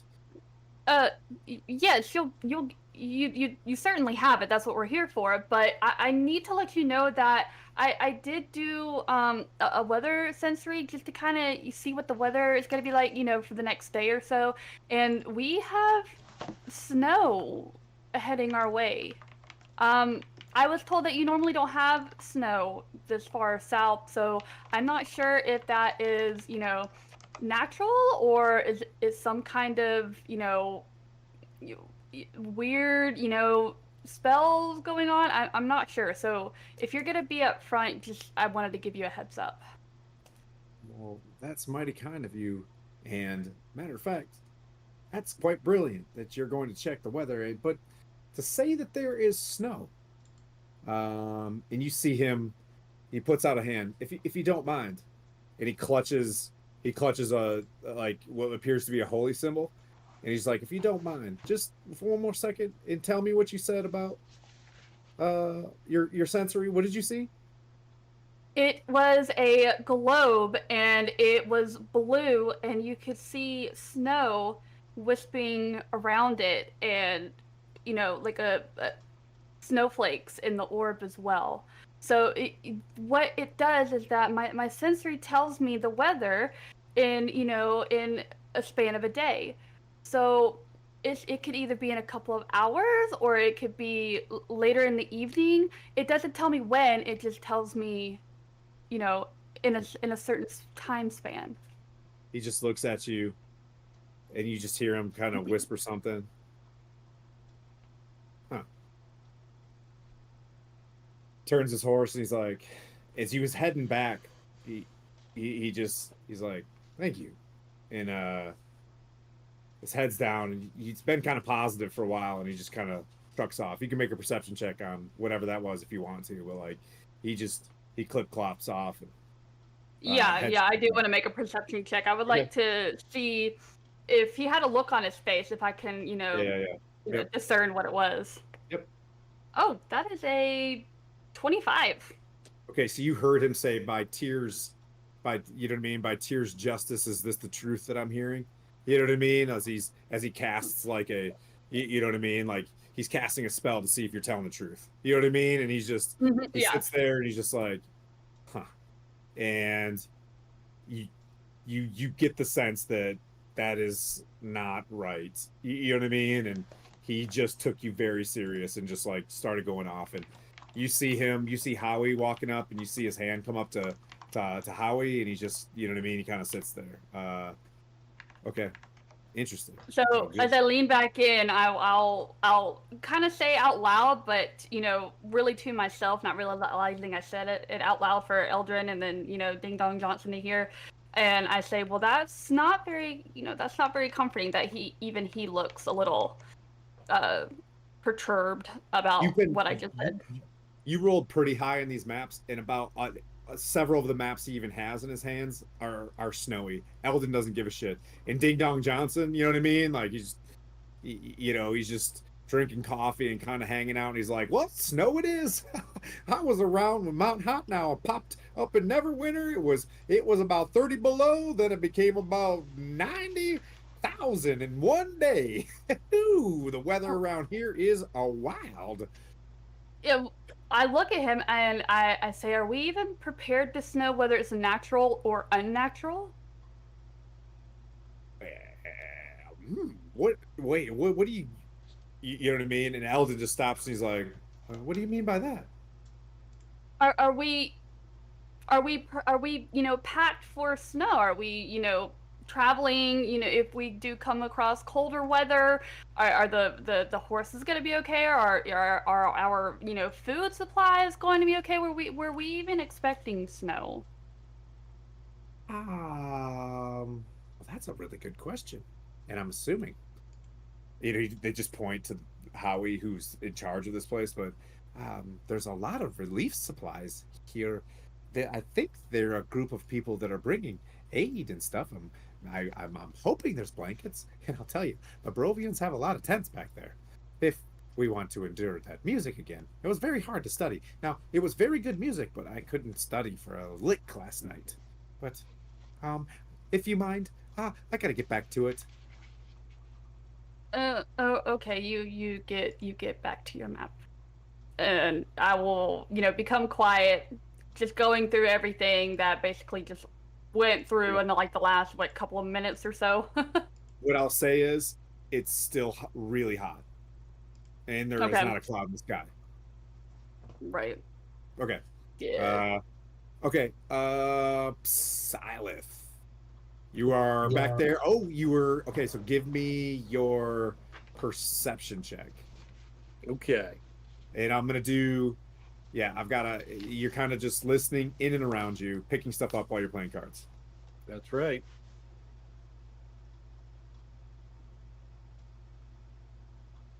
That's a 8. Nice. Man, there's always Chippy. You want to come up? Man. Come on. Hang on. I gotta get this cow up here. This little tiny cow. You know what? We're like halfway through the evening. I'm going to use one of my my inspirations. Come on. Rolled worse. That's okay. Oh no. No, because my job is to even make the low rolls kind of fun too. Here's what I would say. they're speaking in a language that you don't understand, almost to the point where they're tapping and they're using their hands, and you don't. And it's you're just getting the sense, and you've probably lost like another 10 gold. All right, so but you get the sense that they're very secretive about all of their communication, and they're almost open about it for you. They'll be talking to you, and then they'll just like make some hand signals while they're talking to you. Um, okay, and then you get the sense that they stop and they're like, "Well, I am almost running out of pockets to put your coins, so we're gonna stop for a little bit for lunch here. You might want to save some coin for Fandolin when you go there, and I do recommend you shop at our store, Minex, and not Sister Gariel's White Wheel. It's kind of exhausting how noble they have to be. As a matter of fact, our wares, and she looks over at Vin and goes, should be improving by the time we get there. And then they just make hand signals, and I don't know how you laugh and thieves can't, but they do that. They're like I don't know. So yeah, the next step, Chippy, you are ridiculous. Are you jealous that I am talking to a laptop right now? He's like, He why did are the you not doing baby. but I'm just gonna have to put my tome on top of them. And then last, but certainly not least, hanging in the back, watching the Appian Way and watching Waterdeep get smaller and smaller and smaller, and the terrain rising and turning into a slate escarpment, and then kind of falling back a little bit to, there's trees and pine trees going up to what because you live in Waterdeep, that the sword, I think this is the Sword Mountains. Yeah, the sword. Yeah, these are the Sword Mountains. Um, and then you see off to your right, like you're hearing seagulls and things like that kind of going on. Chippy, you are ridiculous. He's a Distractobot 5000. He's just like licking my jeans right now. But let's see, Ignatius, what would you like to be doing until, and basically by the time we get to you, they're stopping, and you can see how quickly the Barovians can turn this thing into a fun little cafe. Like they got a small table, you know what I mean? They come out, there's like this jack that they put underneath the wagon. They throw out one of the tires. They just pop it off, and then they set it on a box. It's got a cafe. They throw out like a red checkered um, cloth, and they got candles out, and they just it's just like this is their lifestyle, and they make all of this moment just so homey. You know what I mean? They got tea. Was the tea was starting to brew before they even stopped. They knew when they were gonna stop, and just like lunch is ready to go. They got baguettes. Oh wait, Coco, let me get that. Oh no. And then they start nomming, and they're basically starting to make the food for the wagon trail. That was like their payment to go north. What would you like to do, Bob? I'll break out my fiddle. I'll I'll Okay. start uh I'll start I've heard music makes work go easier, so I do that. I'll help them out if I can, but if they let me just play, I'll just sit there and be lazy and play. Yeah. No, they don't mind. Yeah, at all. So you sit there, and I'll say even, your rapport with this group is like pretty high. Are these people Vistani? 100%. 100%. Yeah, I think Ignatius doesn't actually he doesn't stray far from them. He's Yeah. content here, and yeah. Do you want to do any checks or anything? No, I Are you don't good? think so. Okay. I Yep. don't You think just so. I cruising think up. I think I'm just like I think Ignatius is still kind of like, what has he gotten himself into? So maybe the songs that he's playing on his fiddle they're not like happy and upbeat. Okay. They're like kind of somber and uh and sort of saddening, but yeah. All right. Well, and I'm Only keeping my what? eye out. Like I'm making sure those people haven't like bailed on me. Like I feel like this was a big joke, and they've like you oh, know. your friends. Well, I don't know Your that I friends. can really call them friends yet, but those people from the bar. Yeah. You see, Servanus do a boisterous, like, I've got this, sir, yes, sir. And he's up front. You're like, you see him working. You see Silas Head talking to a gnome. Which interestingly enough, in the Forgotten Realms, gnomes are taller than halflings, right? Yeah. So there's a Are it's they? weird. Yeah. So someone's a little bit taller than you. But even for a gnome, she's very sleek, slender, buxom, you know what I mean? And she's got daggers up her side. In terms of like a rogue, she's got all like, you know what I mean, the benchmades and you know what I mean, like the kill tools that a proper hitter would have. But you see her I talking to keep away Silas. from her because I don't want to risk comparison. Yeah, okay. The way she carries herself as well is Like I don't want people to very go, well, she's got it together, and what the hell is wrong with that? Like, if there's no one to compare me to, then I look badass. you see Fawnland just draped over top of Ding Dong Johnson, and with your poor charisma, I'll just lean into this. Like, dude, you are just hovering over them, asking questions and stuff. Now you are picking up good information as an adventurer, but just because of your comeliness slash charisma being low, it's just because slightly off-putting, annoying, you know what I mean? Like, but you're hanging out and you're talking, so you see that she's engaged, and then you see and you're not rolling for it, so this is just, I'm giving you an overview of what everybody's doing as they stop for lunch. You see Brody a little bit off by himself, but like staring off to the side. So Brody, lunch happens, everybody stops, everybody gets out, either sticks to their carts or whatever. That carriage in the middle comes together real tight. The very fancy carriage. Um, Ziggy, is it? Is your Slinky. Slinky? Mhm. Okay, comes I back love it. and telepath, that word, the T word that I can't say. Telepathy? Says there's Telepathically? 4 horses that'll probably reach us in the next couple hours, coming from the south at a very good, like, fast. So they're coming from where we From the left from north. Waterdeep. From the Oh, they're north. coming from the north. Okay. Oh, they're heading south. Okay. And they're going to reach us within the next couple of hours. Yeah. Okay.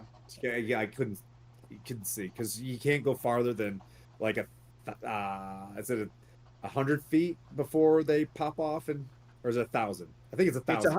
It's 100 feet. Like it won't pop off. It's just I'll lose my telepathic connection beyond 100 feet. But Yeah, so he went they out. can go as far as they want to. Yeah, so he went out, climbed up to about 1,000 feet to like look as far as he could, Okay. and saw that there was like at least some dots coming this Okay. way. All right. But that's it. But he didn't seem alarmed. Horses on a road. Right. But just Okay. I want to give your 14 a thing. You know what I mean? I want to be like, Okay. didn't Yeah. see Sure. anything. Just let you know, like, oh, there's a tower on the mountain too. But Okay. That's interesting. What does it look like? just a lone tower. It had, like it's with telescope, like a big telescope.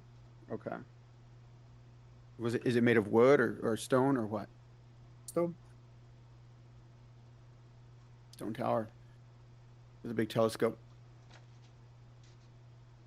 Is it just a tower with a platform, or is it like there's an interior where people could be? Tower, circle, wall. Oh, big raid. Holy guacamole. Oh, Bones! We get a shout out for Bones, little Bones. Thanks, buddy. But dried up vineyard. Nobody's there. No one lives there. It's empty. Okay. One wall collapsed. Okay, so you didn't see anybody on the tower then? Old tower. Just Okay. giving you some stuff for the area. Yeah. Yep. Old tower. All right. and only the 4 horses from the north with the riders. That's right. Anything higher than that, get more details, but Yep. four in like a singular Okay. tower inside the mountain, all by itself. Yep. Okay. Man, thanks, Raiders. Okay, so yep, that's what you guys hear. The lunch happens. The horses are drinking. To be like water. Some people bring buckets up. People like feed, take care of their animals in different ways. But is there anything anybody wants to do during lunch ops? I'm gonna ride up to Sir Cervantes. Okay. And I would rest. You know what I mean? Like you do, but you get the sense that your horse is just kind of like, you know, struggling a little bit, like okay. not, like all the other. That I would say if you continue to ride, you know what I mean, like, Mhm. you might want to walk Okay. up there. You could. All right. It's Well, only like 200 feet I'm up gonna there. all right. I'm gonna tie off my horse to Ariel. Lady Gariel's Yep. wagon then, and I'm gonna walk up to where Cervantes is. And Okay, cool. First character interaction. It only yeah. took an hour and a half. All right, yeah. So, you guys are sitting there. It's like high lunch right now. You think that they're gonna go for maybe like 3, 4 more hours, and then you hear dudes sitting there. Cervantes is talking to him like, yeah, they're gonna just transition to my voice mode. We're gonna move about 4 more hours. Stay out of the Mayor of Dead Men. There's a Y intersection up here. We'll make camp outside the mayor, and then we'll do all the mayor bright and early in the morning. As soon as the daylight comes up, we're gonna bust straight through it, right? Like we're not gonna stop. You guys understand? We're gonna keep going. Sounds smart. It I sounds like it. that sounds like a good plan. I just wanted to give you a heads up. There's probably we're probably we're gonna meet some riders on the road, Okay. and probably 4 riders on horseback. Right now they're about 2 hours north, but they're riding this way. And if once we start moving, we won't be moving as fast as them, but they'll probably meet us, within maybe an hour and a quarter, hour and a half. Okay, I'm gonna ask you, since y'all are up here and kind of eager. I don't need anybody looking up those mountains. Can you guys stay up front with me then? I appreciate that. Yeah. But the two of y'all stay up front, close Sure. by. Howie, take it back, past Lady Gariel, and let's see. You mind if I ride on this front wagon? Then my horse is a little winded. Yeah. Lady Gariel's by herself, and she just, you know what I mean? She's like, come on. Yeah, absolutely. All right. Yeah, and everybody kind of packs up. They get moving. By the time the horses get ready, the wagons get ready, the two of you are up front. Dude's going back up and down the wagon. The two of you see, almost like you see one like dot, and it becomes 2, 3, 4 coming down the road straight to you guys. And dude's back there, but you can see him kind of moving towards you. I'm gonna quickly grab my lance and put a turnip on the tip and mount my horse and ride up in front to the put I'd say about 10 yards in front of the train and announce to the train. It's like 4 riders. All right. I'm gonna Sorry, they're dismount. coming from the front. Silas, what would you like to do? Silas. Yeah, I thought I heard you say something. I was gonna go back to Ignatius just to check on him, and because if I see movement back and forth with everybody, I'm gonna try to, probably get with one of our crew, basically. Okay. Yep, Ignatius. They put the tire on. They put the wheel on. So you two, I'll get back to you, Brent, in a second. He's back playing a lute, right? Or his instrument. If I mess that up, Fiddle. but you see, they quickly get the table or the wheel, the wheel table, like back up. The jack comes off. They hop up. You know, they didn't even have to like. This is a real like I don't want to say like the hair on this horse is like real thick, right? Like it's just fluffy almost. You know what I mean? Like, and you know, they're like, oh, you know, Betsy, you know, like, let's get going. And you know, she just starts like easily pulling this thing forward, and you see, you know, the back of Ignatius's head, the trail, the hitch is down, as it were. You see him sitting next to another guy, you know, like smoking a pipe.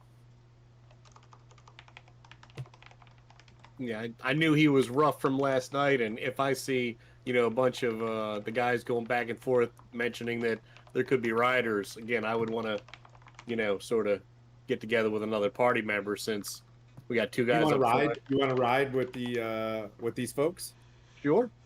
Okay, yeah, they're just like, you know, they're like, hop in, and they've got just mugs on mugs on mugs. They're just like pulling them out of their robes and stuff, and just hands you like a cup of like frosty, you know, frothy wine.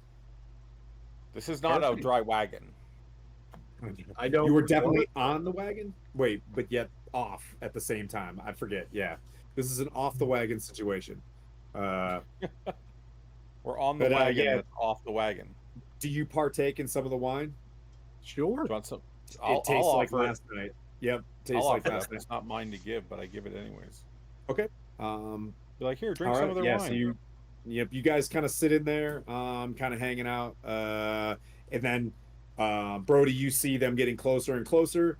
You can roll a perception check or anything, but you know, Cervantes, you're up there if you guys want to aid, but you can see, dude's still back, probably, you know, he's back next to this real fancy, ornate carriage that's in front of where Silith was. I will definitely assist the perception. Okay. Nope, not one, baby. Nice. Okay.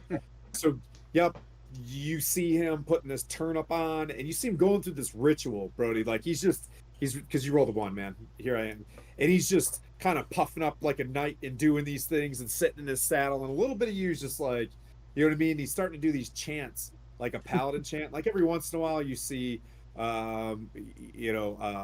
Sir Pete saying things, and Cervantes is mixing them. He's like, by the justice of tears, something, you know what I mean? And kind of Mhm. does something as well. Does that work for you, Skylar? That's your one right there.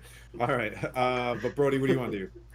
I rolled a 10 on my perception, Okay. Yep. and yeah, go ahead. So as you're looking, almost like as you were trying to perceive, as you're staring, the horses move at such a clip.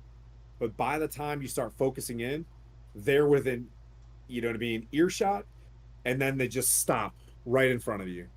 Like you didn't have any chance. Dude's still back here, and before you are three full plate mailed elves, silver helms, great white plumes. In front of you is a gorgetted elf with long blonde hair, um, just like probably 6'4", 250, you know, and he's sitting on top of like a massive like white charger, and just stops and looks at you and Does our remembers his column name. stop? Huh? Does our It column hasn't stop? it hasn't moved yet. We It haven't hasn't moved. started. Yeah, yeah, I, yeah. Oh, okay. I thought we were moving. Okay. so I'm in, since I'm in front, they would probably stop in front of me. Yeah. Yeah, they stop and one of them cuts in front of you.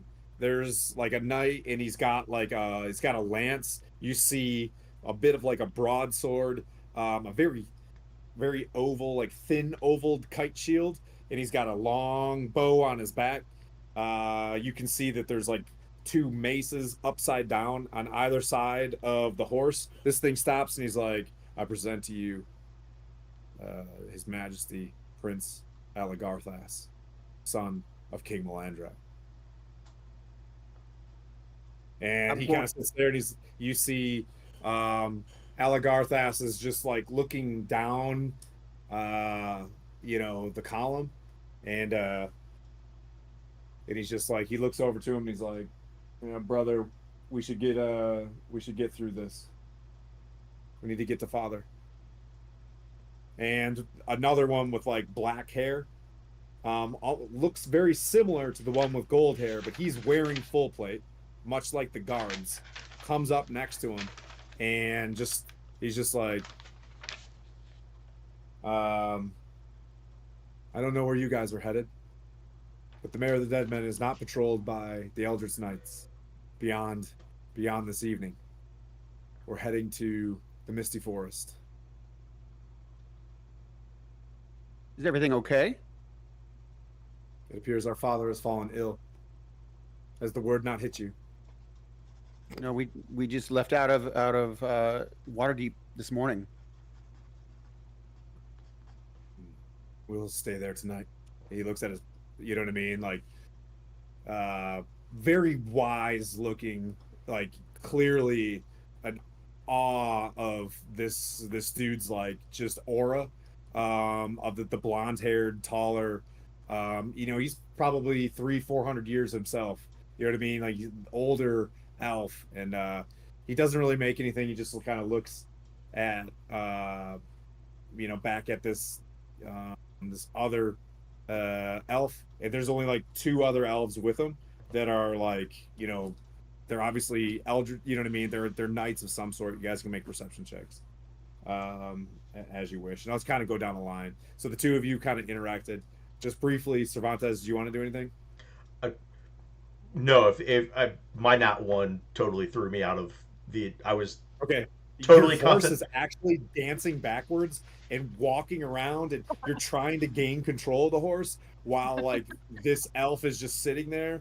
You know what I mean? And like its hoof is like stamping, you know what I mean, the ground like intimidatingly, and your horse is just like fudge, fudge, and you're trying to hold yourself I was tight. going to announce myself, but I was too busy putting the turnip on that just thrown The out. I will say the Eldritch Knight is looking at you and just smiles like you're doing your best.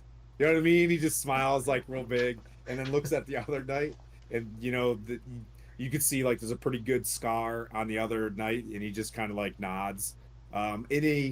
These dudes aren't a threat.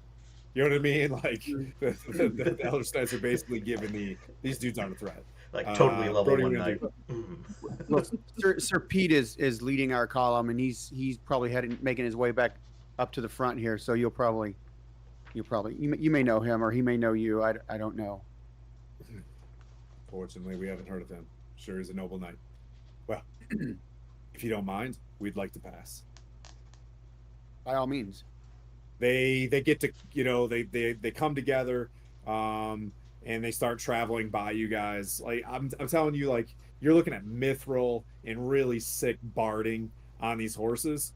I mean, you could do as much investigation you want, but there are a lot of nice toys on these horses, right? So they kind of move by. You're thinking like the 7 Yukons from the president, you know what I mean? Like rolling by, and they get to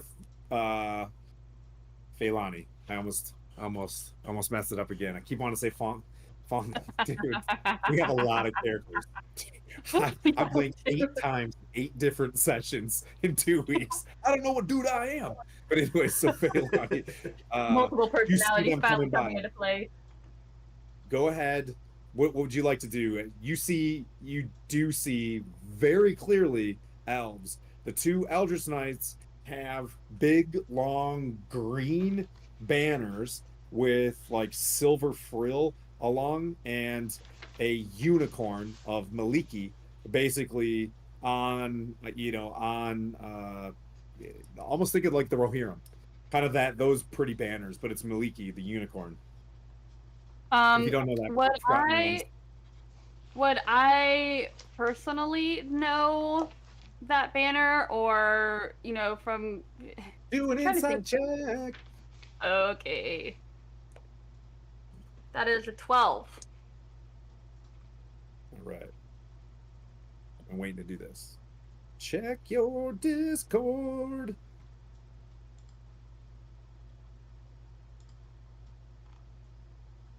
if I can find where Coco is on here. There she is.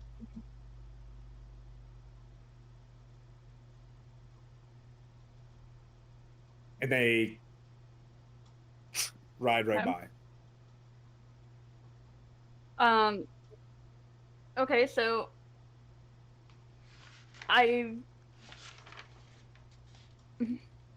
I think I focused mainly on, I guess, like the flags or the emblems that they were carrying. Okay.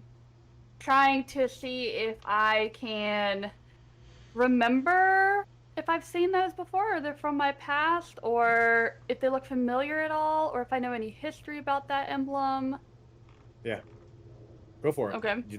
They cruise by you. You can do one last look at the banners.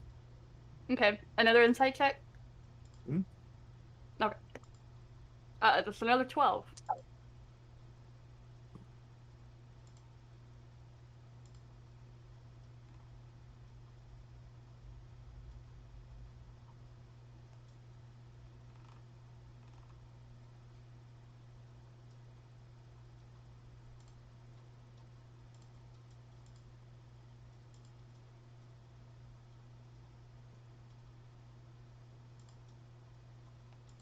Okay. So if they don't look a threat to me, they don't, pay attention to me. I just put my head back in and I continue what I was doing. And for anybody else that was like weird while I was just typing in there, I wasn't talking to my wife. I was sending Coco a whisper. Some of these things in this campaign, you start learning some of these things that get, well, it'll all make sense eventually, but it's good to know when parties are coming together how forthright people want to be. You know what I mean, with the things that they have. Which could be very difficult in the future if we're not very forthright, or it'll protect you on the party. But No anyways, lie, you were sending me kissy faces. It's okay. You don't have to be embarrassed. so the two of you are sitting facing backwards in this pretty big thing. You hear just in unison, and Now, almost sounds like before they one- even get there, like when we haven't gotten moving, I'm like, Silas, what the hell is going on? Why are we moving yet? You want to look?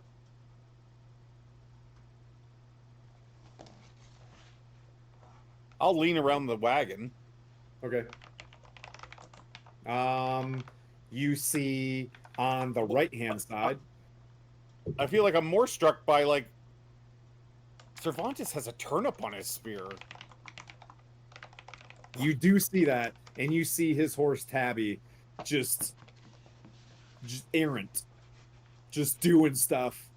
Not one behavior. He's That Yeah, one yeah. horse behavior. You see Brody speak to him, and the four horses go by. Feilani looks and looks back like very curious. She's not looking at the maps anymore. She's staring at the horses. And, Silas, he asks you, what's going on? I would take a look at the horses too, see if they look like the guys on the horses look like they're running from something or whatever. Just kind of get a feel for really well equipped elves and horses. Yep. You want to make a perception check? Sure. Or insight. Does insight work? Whatever you prefer. It's a lot of armor. I think they're compensating for something. Got a 12. Nice. You guys are the 12s. The 12sies. Better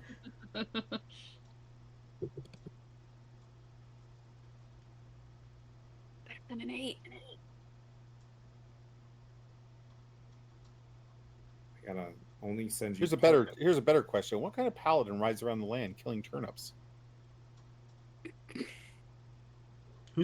Ones he has beef with. They could be evil turnips. You don't know. Is that a thing? Sure. You could have beef with a turnip. You could have beat with a turnip? Oh. Ah! Ah!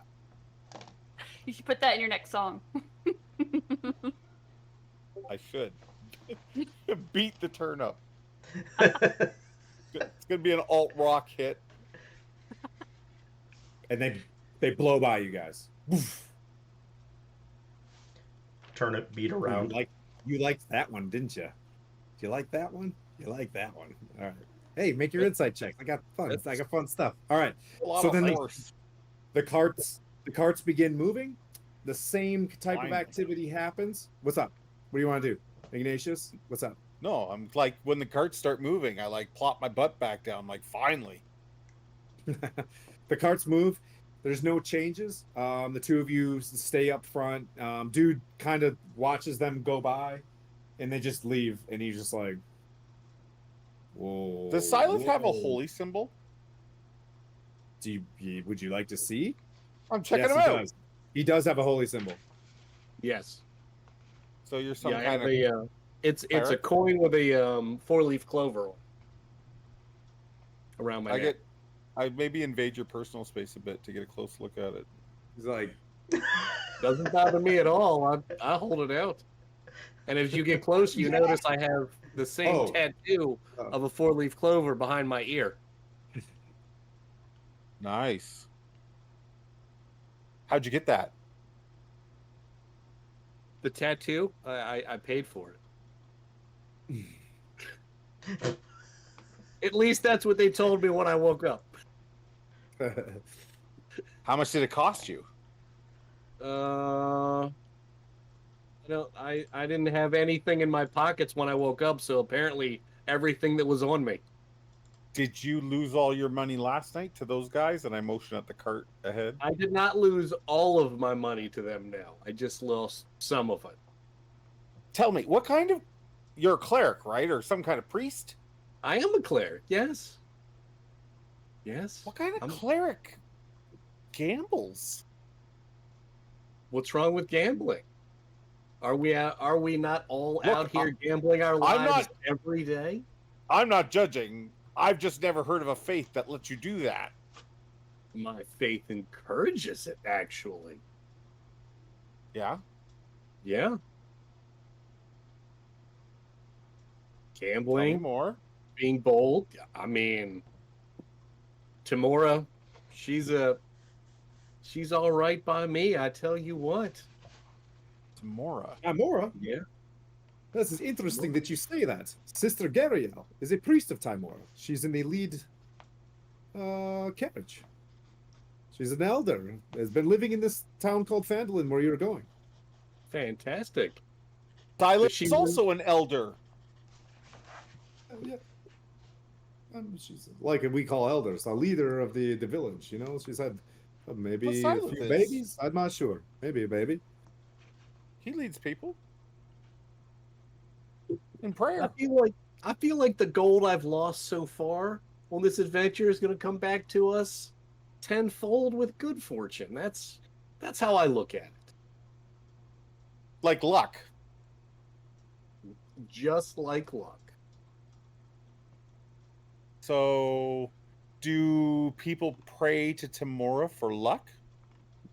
Yes. But does she only give good luck, or does she give bad luck as well? Oh, you got to make your own luck. Sometimes you don't make the right decisions. Sometimes... Wait a minute. If I'm praying for it, why do I have to make it?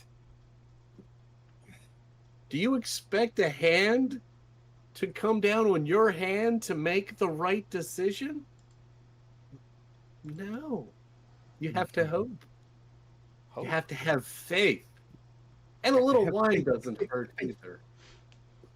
With that, I hand him another glass.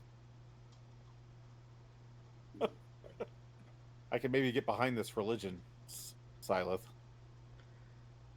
Wine, luck. That's why I'm here. I thought maybe you could use a little more luck today. What I really need is like a warm bed to sleep in. I can get the warmth. Yeah, yeah. He reaches up and he grabs like this bed mat. What's his name? I have to keep going in my notes. The dad. And he just rolls out this huge blanket, like really thick blanket. And he's just like, oh, sleep. Startavir. So, yes. Sleep? No, I didn't mean Standavir. like... thank you for your hospitality, but like not right now, Very well. but eventually Tonight we will sleep well. on the road, maybe in a swamp by the sounds of it. Stanimir. Gosh, that's my OCD. Like, what was his name? I need to know that. You guys carry on until dusk. The wagons circle up as they do. You know what I mean? As a to you see dude begin to circle the wagons, and the very ornate carriage keeps moving forward. And dude's like, "What is this?" And they just charge straight by, and you hear him be like, "Hey!" And he rides up towards the carriage, and you see him ahead of you guys like 10, 20, 30, 40, 50 feet. Like you hear him talking like, "What are you doing? Where are you going?" And he's just like, "Hello, what are you doing?" And he tries to go to the other side of the carriage where this dude with this great helm, big blue helmet with like these wings on the side, who was there like personal security, just basically puts up his hand, and you hear him in the distance, "Back off. We're done with you." And that's my best voice I could do for Warduke Wednesday, just for you, friend. And the carriage keeps pressing. And you hear him come back, and he's just like, very foolish indeed, Brody. But these people with money, I don't know. It seems like they have a lot of good security. Well, good luck to them, huh? What's up, Leilani? So basically, in this moment right now, everybody is getting a good rest, hanging out. So like over the evening, if you guys want to poke around, let me know and I'll go around. But Leilani, you had your hand up. What would you like to do? Oh no, I was telling Brent that he was muted. Yeah, I was muted. I was saying, so they're headed to, like, I guess the next city is Thornhold, right? Thornhold. Yeah. Thornhold. That kind of money is with the Margasters. Thornhold's is huge old keep. Used to be, as a matter of fact, used to be keep for paladins long, long ago. The Zents took it. Then folks took it back, fell into the rich folk of Waterdeep, and well, I think that's where they're heading. They've got a And nice. and that's where we'll be tomorrow night, right? Now Thornhold's off the coast. We're gonna break right and head into the Mare of Dead Men in the morning. And he looks, and you can see this black like in the distance, this big, and you can see where the Sword Mountains kind of break to the right, and there's just this black line. And he's like, "There it is. We're heading there. Soon as sun up. Soon as we see the blue thermal crossover, they probably don't have that term. Forgotten Realms. We're heading in." All right. So we're in camp now. You're in camp now, yeah. Or do we have a watch schedule for the night? Yeah, you guys can form that watch. That's fine. He's like, I'll take first and mid. That's fine. I'll take the third watch. Cervantes, that means I'll be waking you up. You might want to get some rest now. Pull out my biscuits and set up my tent. He's already, you can tell dude's already relegated himself that the two of y'all are the helpers. You know what I mean? And Silas, what would you like to do this evening? He said that there was another priest of Tamora There is amongst us. Yeah, I'd like to talk to them. Yep. You find you find her. The sun is like kind of going down, setting in the west, and you see her. She's got a very like simple doily out, and you can see it right there. It's like the fortune wheel, and it's right there on a doily, and you can see her kind of just looking at it. She places a little trinket on there, and you can see her beginning to like make some kind of prayer. She finishes up and she looks over at you, and she's like, "Good evening. Can I help you?" I just noticed that you were talking to the same person that I talk to every night. "Oh, the Lady of Love." Absolutely. I run a shrine in Phandalin. I've heard you guys are going that way as well. Not only do I have the Shrine of Luck, perhaps you could help me out there when we arrive. It hasn't been frequented much since giants and dragons and oh my. I would be honored to, actually. Well, she's like, I'm very tired and my back is very sore from sitting in this seat, but I'll go to when you're in Phandalin, please swing by the Shrine of Luck. I'd be happy to instruct you a little bit more on the ways of Timora. It's so good to see another follower of fortune. Absolutely. And What's my your name name is again? Tyler. My name is Tyler. There Silent. we go. And your name is? Sister Gariel. At any time while you're talking to someone, you can make perception checks, insight checks to see more things or whatever. Because I like to give that part to Dungeons and Dragons a little bit because there's always stuff. You know what I mean? But like that's basically all she kind of says. Yeah, I'll do an insight just to get if I get any Go for more it. from her talking about the place that needs some support. Go for it. Yeah. Nat 20, baby. About time. Hey, yeah. 25.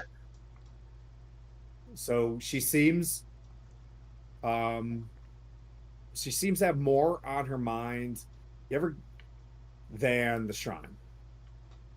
Like she's going there for the shrine, but you're looking in the back of this thing and you're seeing a lot of equipment that's not necessarily stuff that is for uh, a shrine of luck. As a matter of fact, you see a barrel, and on the bottom of you see a bunch of like crossbows.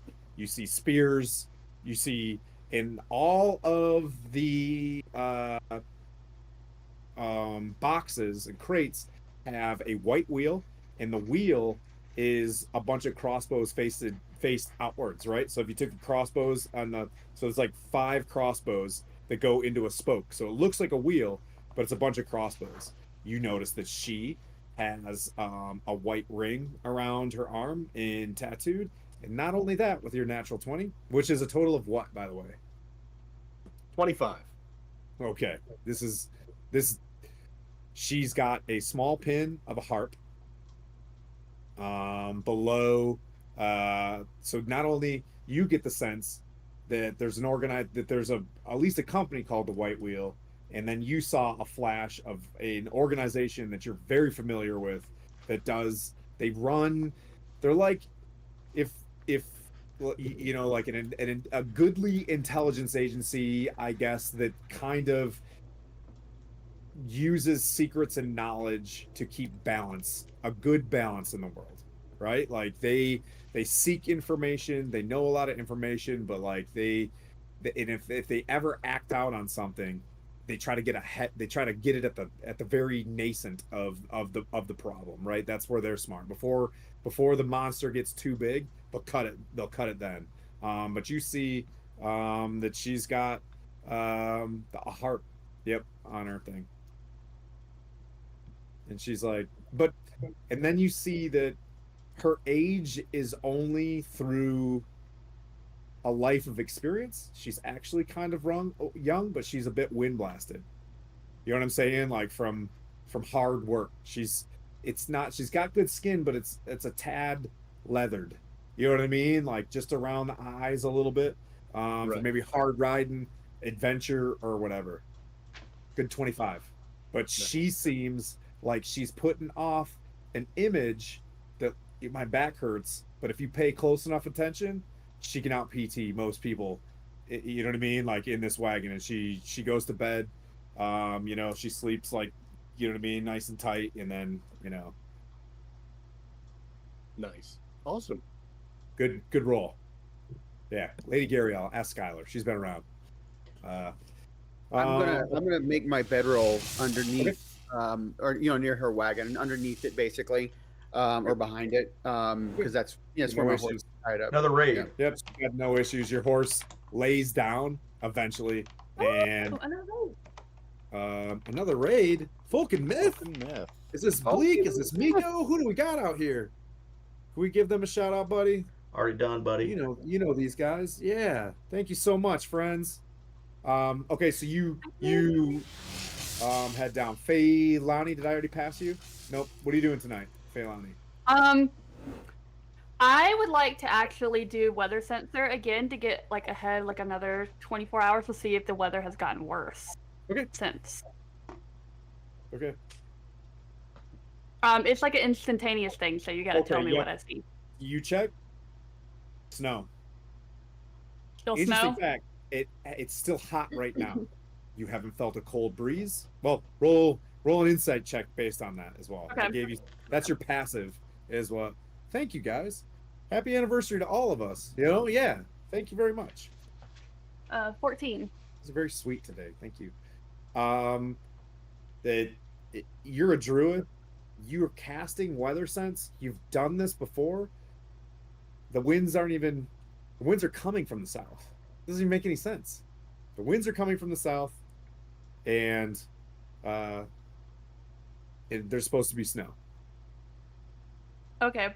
After doing my weather sensory, I would like to go to Brody and let him know what I saw with my weather sensory, and then Ooh, a what good character interaction. Okay. How Pete reacted to it. Since I Okay. know he's been up front to, yeah.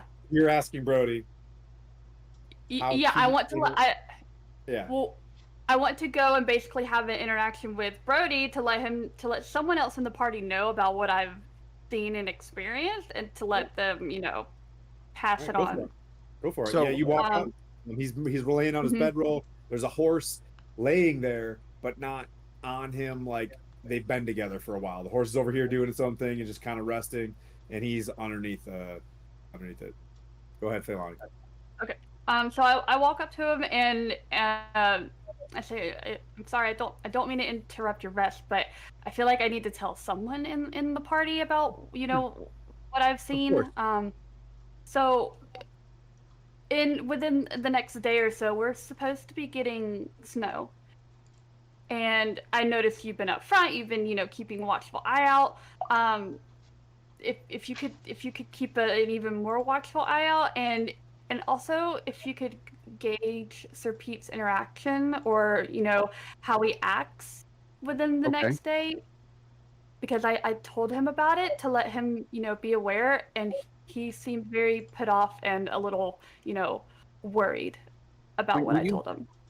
okay, I will definitely keep an eye on him. When you say snow, do you mean like a blizzard, or do you just mean like a little bit of snow? It's going to get a little cold, maybe coming like something blowing in out of the mountains, or what do you mean?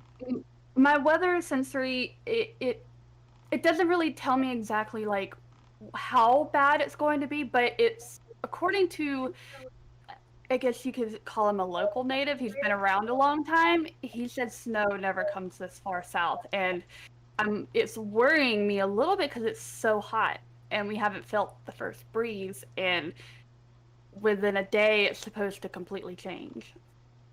It certainly doesn't seem like that would be a natural thing. Maybe, That's what I think.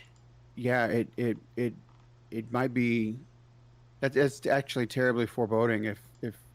If you're telling me that it doesn't come here, snow doesn't happen here, then something could be artificially making that, and then we it Agreed. could be. Yeah, I will. I'll think about this and see if I can come up with anything. But we definitely need to be on guard tomorrow. It sounds like. Yes.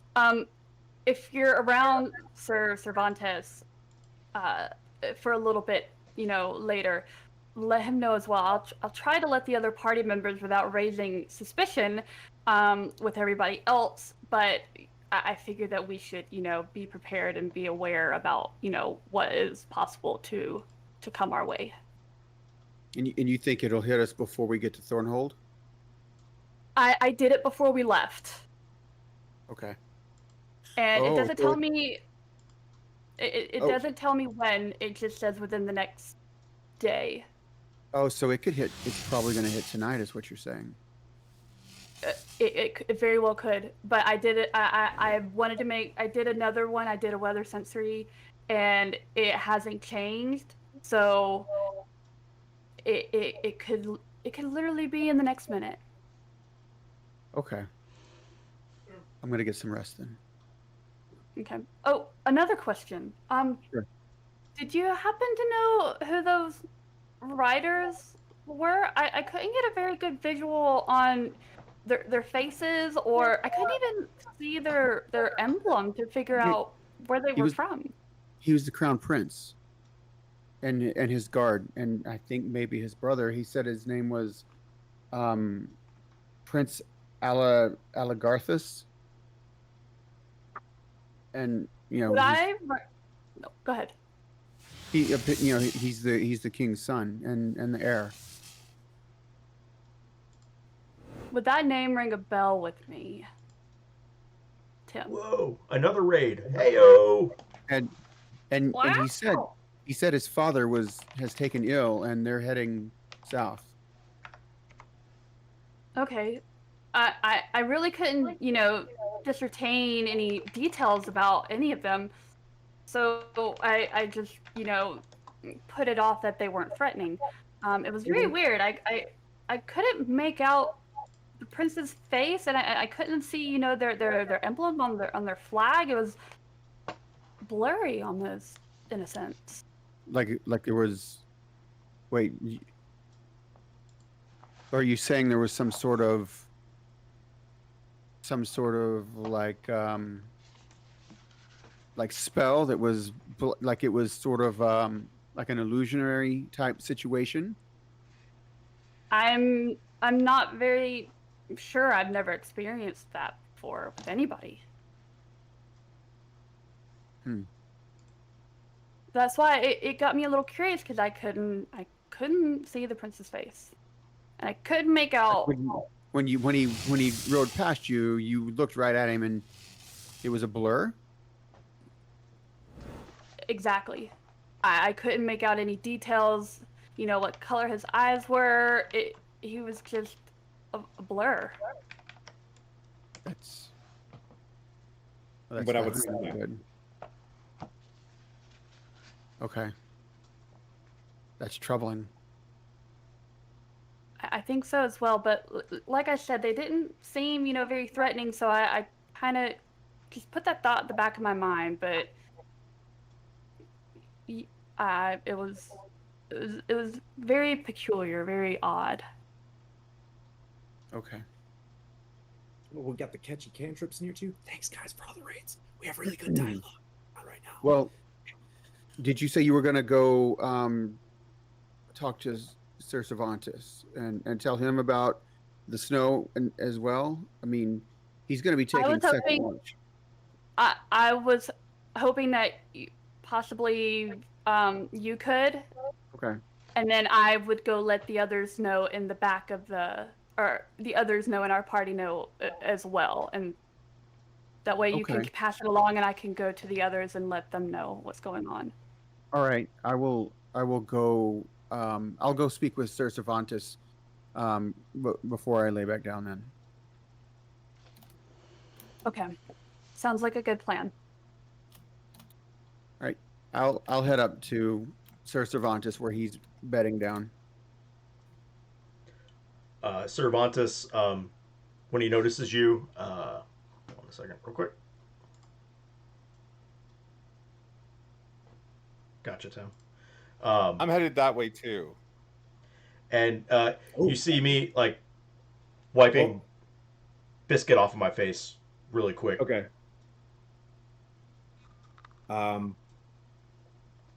Yeah, so we went. Okay, yeah. So the only two that haven't gone yet for nighttime is Cervantes and Ignatius, correct? So okay, so go ahead, Cervantes, since you were finished what you're doing. Well, Brody was coming up to me. Okay. So as he comes up, he just notices me. So we'll hold off on that interaction then, and then all right. So Ignatius, what would you like to do? I'm just gonna move through the camp, playing my fiddle softly, singing a song about like don't go in the fucking swamp. Making my way over to Cervantes. Making my way down swamp. Yes. Like, don't go walking in the swamp. Diddle-I, diddle-I-oh. There are things that will pull you down. Diddly-i-oh. With a squish squash here and a snap snap there. Here a croak, there a groan. Everywhere a danger zone. Don't go walking in this swamp. Diddly-i-oh.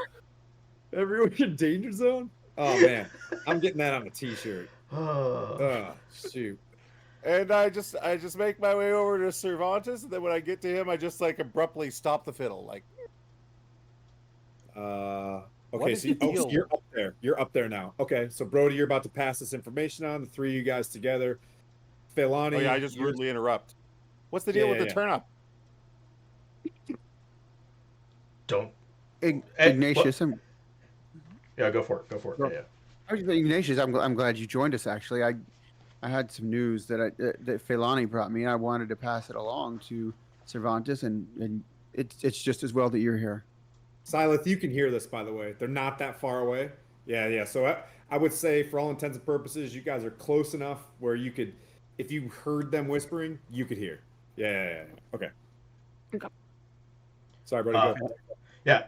Well, you guys catch me like with a biscuit, like a hardtack biscuit on my face, and I roll over and pull it off real quick. You're eating in your sleeping bag? Oh mon dieu. Are you eating it, or were you using No. it as some sort of facial? It was just on my face. Just The biscuit was laying on your the face. biscuit was laying on my face. So I'm like, what's with the turnip? You know what? Never mind. Like you don't bless your weapons with a turnip before battle?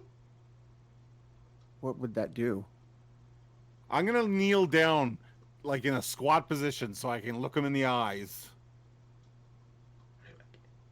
What is wrong with you? It's what every knight does before battle. You must bless your weapon with a turnip before it takes blood. And why was the biscuit on your head? Don't worry about it. Oh, I worry. Is it like to keep the wrinkles? Like it brings cucumbers. me I think good that's luck. cucumbers. It brings me good luck, and it's You got any cucumbers in that sleeping bag? it's part of the code. It's part of the code. It's part of the sacred code. What code? The sacred code. Yeah, please Insight tell check. me more. Yeah, definitely insight check. Oh, I don't need an insight check to smell You bullshit. set your own, Skylar. What? No, the sacred code. You don't know about the sacred Cervantes. code? Dirty 20. As you guys are, yeah. So go ahead. Right. When you insight check other people, like in terms of, we went over this in there, Zero. So go ahead, Skylar. What do you? Yeah, I'm not lying. I'm just it's like I believe in this sacred code of it's like smite first, justify later. Who gave that to you? Who gave that to you? It's it's part of the it's part of the story of Sir Timothy Alagondar. That's how I was blessed the first time. Sir who? Sir Timothy Alagondar. You've never heard of him? I think you made that up. As you I'll- guys, you I think hear like spurs hitting, the loose, the bits of gravel on the hard road or whatever. And Pete kind of stands there, and you could see him, you see him shuffling off chainmail. He's like, all right. You know what I mean? He's just like, Brody, you're up first. And just you like the chainmail kind of hit the ground, or you're not first. You're taking the second one. I'm you're taking the second last one watch. anyway. Yeah, he's like, Cervantes, once you clean out the crumbs out of your sleeping bag there, you're up, and then I'll see you in a few hours. All right. What's happening here? Just a heads up. I think we're gonna have snow before morning, and also. Where'd you hear about snow? Felani. He just wakes up and he just sits up and he's like, this is the second time today I heard about snow. Yeah, I mean, I don't have any reason not to trust her. She seems pretty sure of it. He's like, you spoke to Felani. What she said was the truth. You're bringing the truth from her. I thought for a second you had picked up that the weather was going to change. Okay. Well, here's what we're going to do. We need to Also, I want to say one more thing. She said that whenever Prince Aligareth, came through earlier, she said it didn't. There was something wrong with. It was almost some sort of illusionary spell covering him. Like she noticed something was off.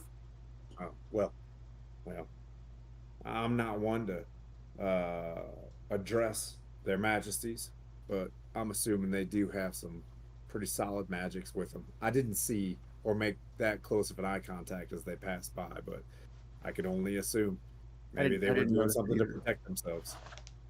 I didn't notice it either, but I So we're concerned about elvish knights, but we're not concerned about this guy had a turnip on his lance? You see, he came dude with just us. looked over at Ignatius and he's like, "I'm assuming you're keeping some watch tonight." And he just, Oh yeah, I'll get right on that. Good. All And right. he- Ignatius, you well- can hang out with me.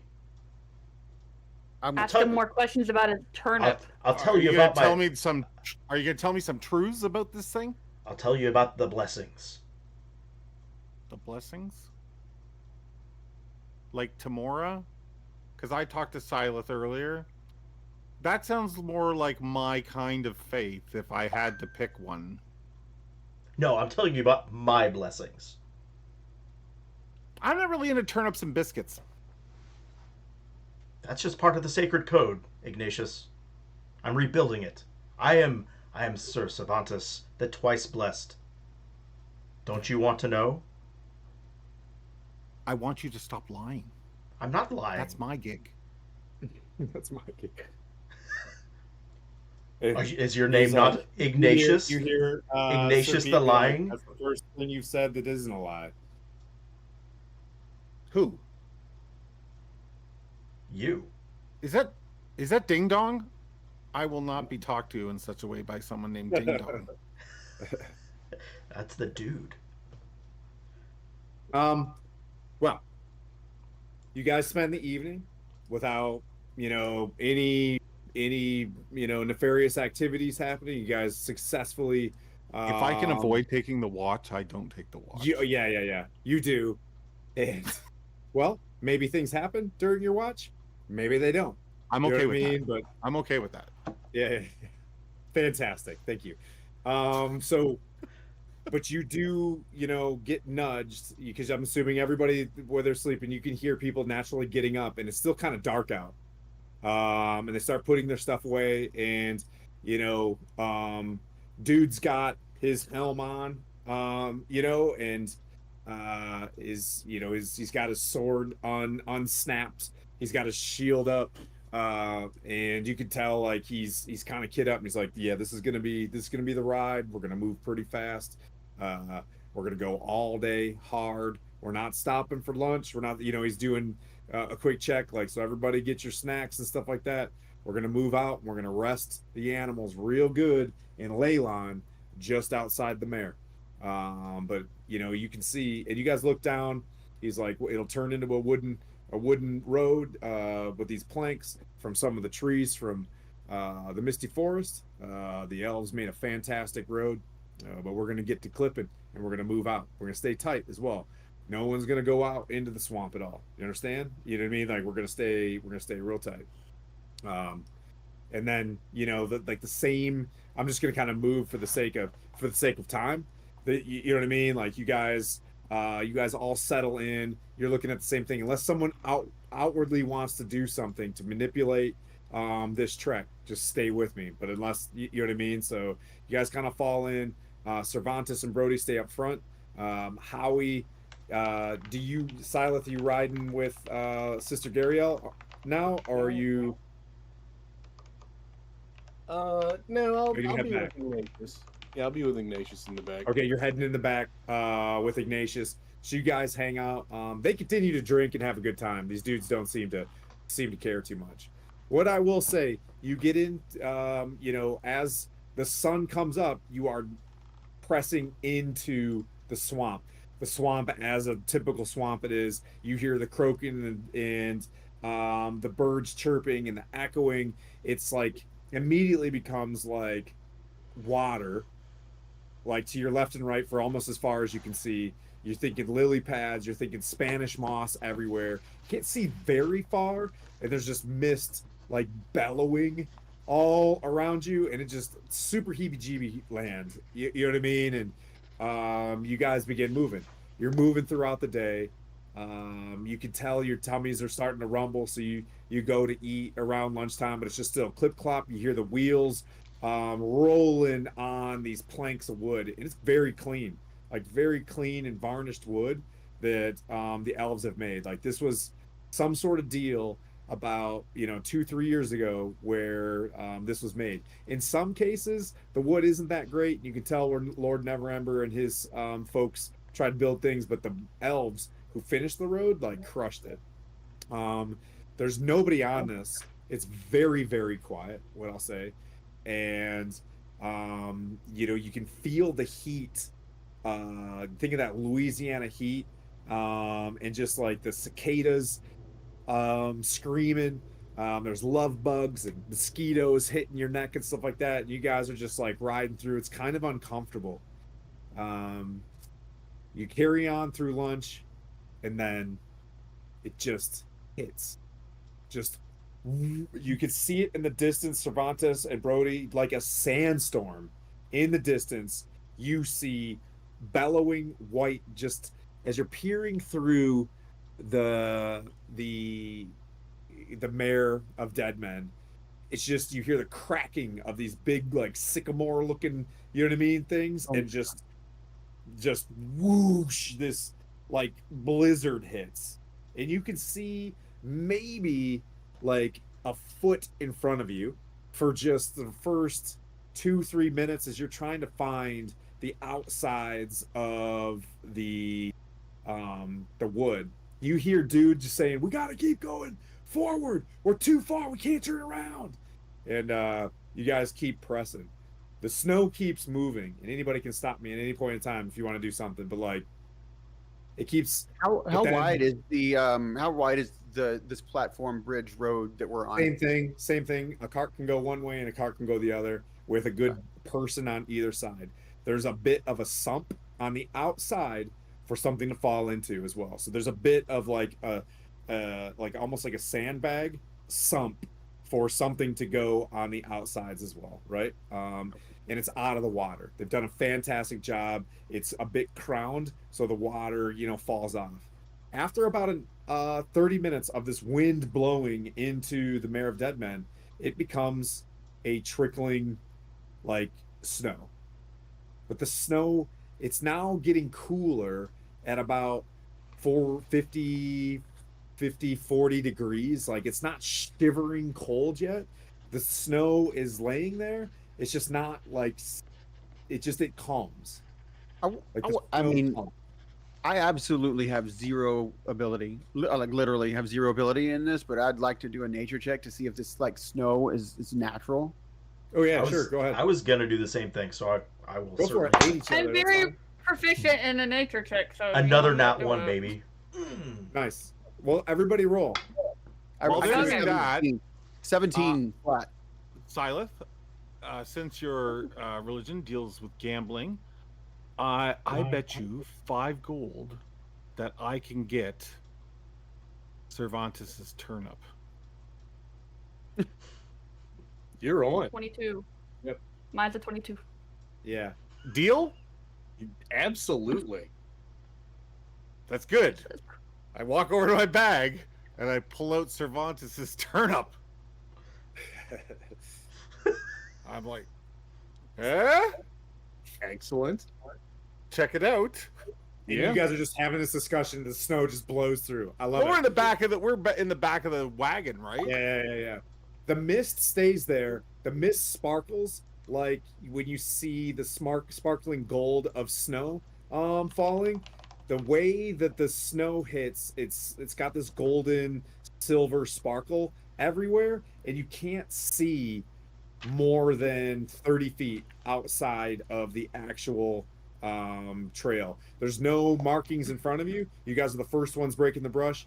Feilani, you get the sense that it was like it blew out like a shockwave. Okay. Like It was blowing out, and now it's kind of staying at a certain temperature from here. Like it's fighting the natural temperature to be a 40, 50 degrees here. Mm, But it's cold. okay. The water is not yet frozen. Okay. Um, I'm sorry, I meant to tell you that after we got moving again, I moved into the front wagon because I wanted to be up front to witness, when it would start being to snow again. Um, and Yep. So I Lady Gariel, you're sitting with Sister Gariel. Do you want to be sitting up with her, or do you want to be behind her because behind her. she's got a Yeah. seat open. Yeah, yeah. Yeah, behind her. Yeah. Because I want to be a little bit covered, I guess, by the Okay. elements. But I shout out, "This is not normal. Just be on your guard." Yeah, but I the had bugs are gone. Is this? Hmm? Could this be my third blessing? I don't think I wouldn't this is, necessarily call this a blessing. yeah, I don't think this is a blessing, Cervantes. But it could. I get the feeling, Urge you guys to continue moving. So seriously, Silas, I think you owe me 5 gold. Oh, I give it to you. All right. I think this is gonna bring us luck for today, actually. Oh, I will tithe one back to you, dear cleric. Give you a gold coin back.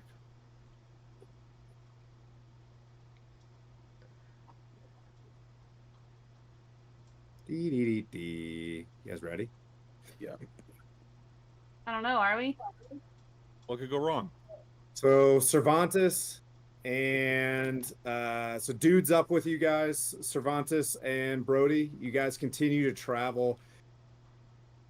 Leilani, you can see the rumps of the horses in front of you.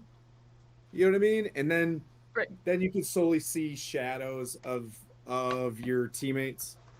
And then I gotta get back to Discord so I can see you guys' faces. And then you can see them pretty well as the snow begins to turn from a blizzard, you know what I mean, effect to a pretty, steady dusting. That's the word I'm looking for. It's dusting right now, is my Michigan terms. And then you can see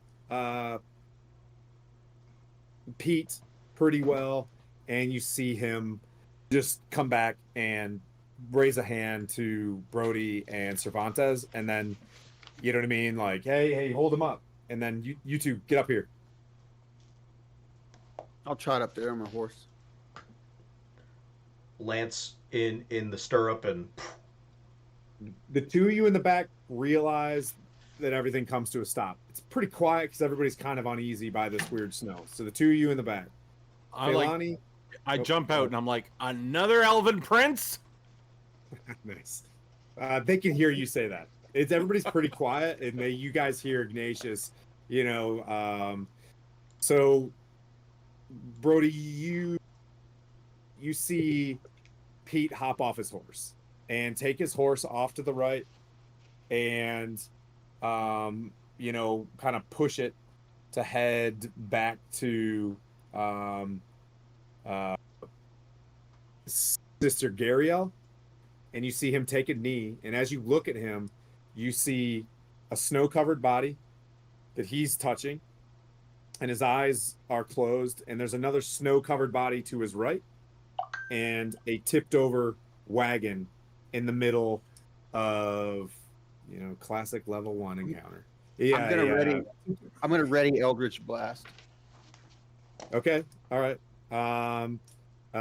Cervantes, the horse kind of trots by, like very disciplined, and he's off. Are you still on your horse? as soon as I see Pete get off his horse, I will uh, basically put the lance away and hop off my horse and give her a turnip and go and send her on her way. Roll me a tabby. Just roll a d20. I want to see what Tabby's up to right now. This is kind of the fun part. 12. Okay. Yep. Tabby just kind of circles around and just, but does what you say. But you, Phailani, you see Tabby just boop, start walking backwards. Ignatius, there's a horse moving towards you on your side of the, and Brody, are you staying up on your horse? I'm staying up on the horse for now.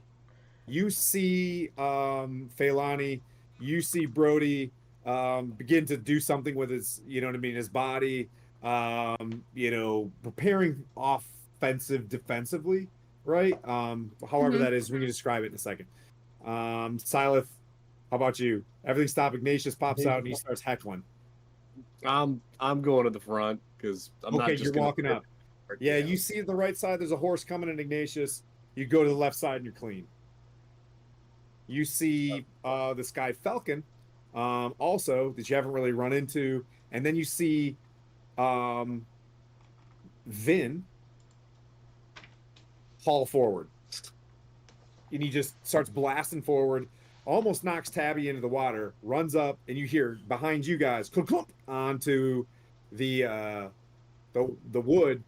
He runs up and he looks down at these bodies, almost presses by both of you.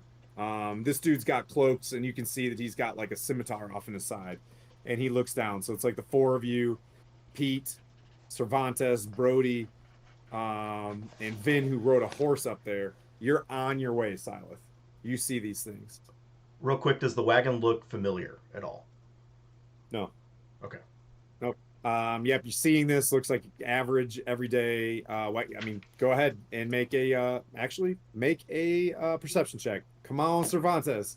He's the only one that gets to do it. Nat 1, baby. Nat 1. Okay. Change those lights out right now. That's 3.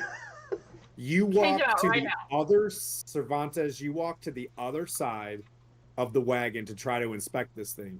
This guy, Vin, is next to you studying this dude.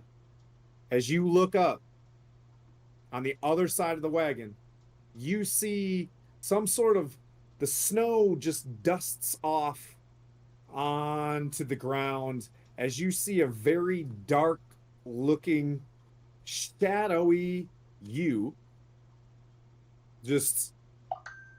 do this and it does this back at you, and it just makes a face and you do a face, but Vin is looking straight down and he looks up at it, and you see him just go for a weapon at this time. Brody, as you're doing this, as you're looking down, off to your left, you see like this tall looking Dementor thing just off to your side. Now I know you're ready actioning something, but you start seeing this tall looking Dementor looking thing, and it's got like its tether to the body that dude is looking at. Like he's down looking at it, and you see a shadow from the body going straight up. And we're gonna roll initiative as you try to say this. Oh, goody. Go ahead and roll, and I'll be right back as I set it up. Kerchow. My dice are on fire tonight. Oh, I don't want that one. Nope. I just wasted my nat 20. Okay.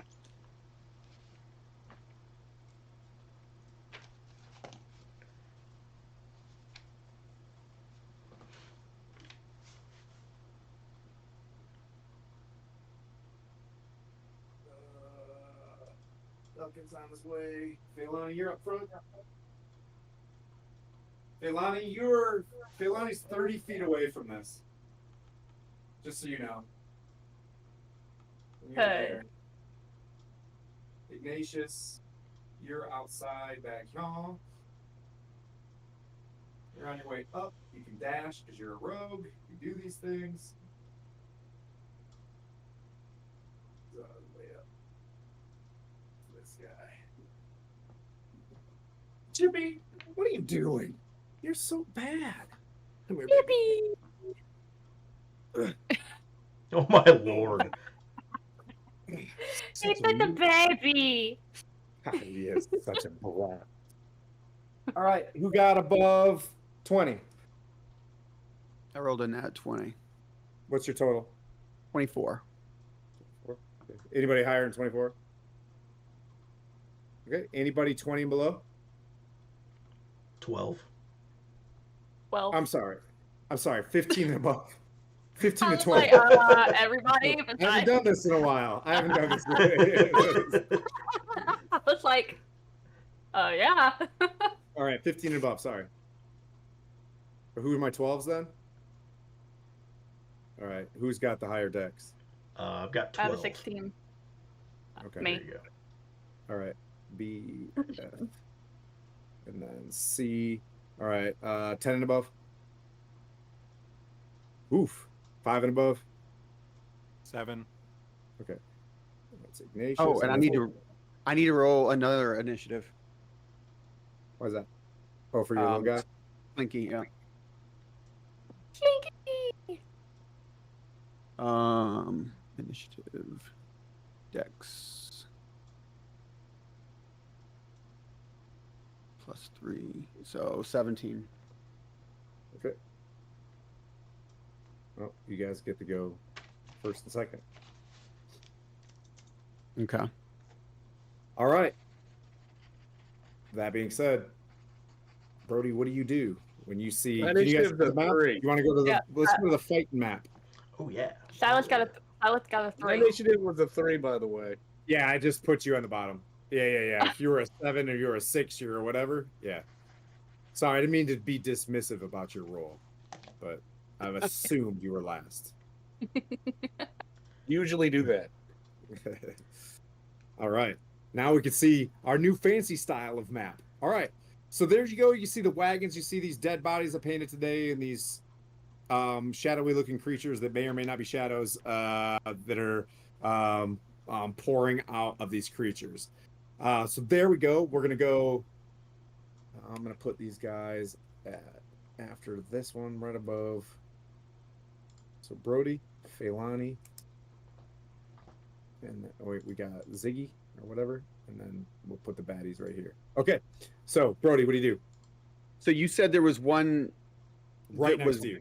right next to me. All right, I'm gonna immediately hit it with the with the Eldritch Blast, or I'm gonna try. Go for it. 24 to hit. Yeah, that'll do it. Okay. D10.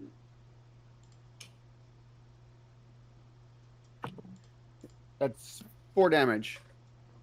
Okay. For force, correct? Yes, 4 force. Okay. What does your Eldritch Blast look like? Since this is the first time we're doing this, we got a little time. So it's going to be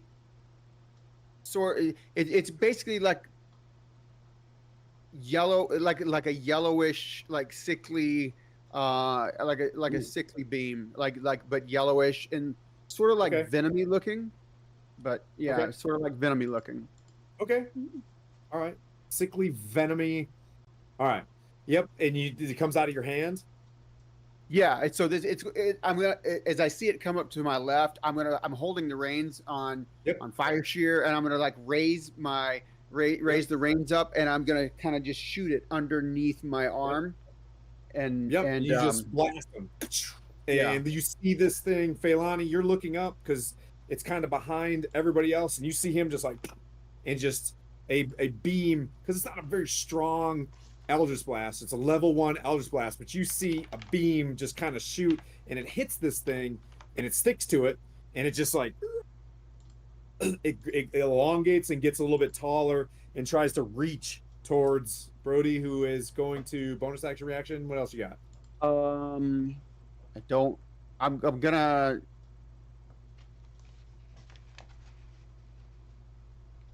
I'm going to jump off of the horse and try to slap its ass so that it runs back towards the wagon train, and then move away towards Pete.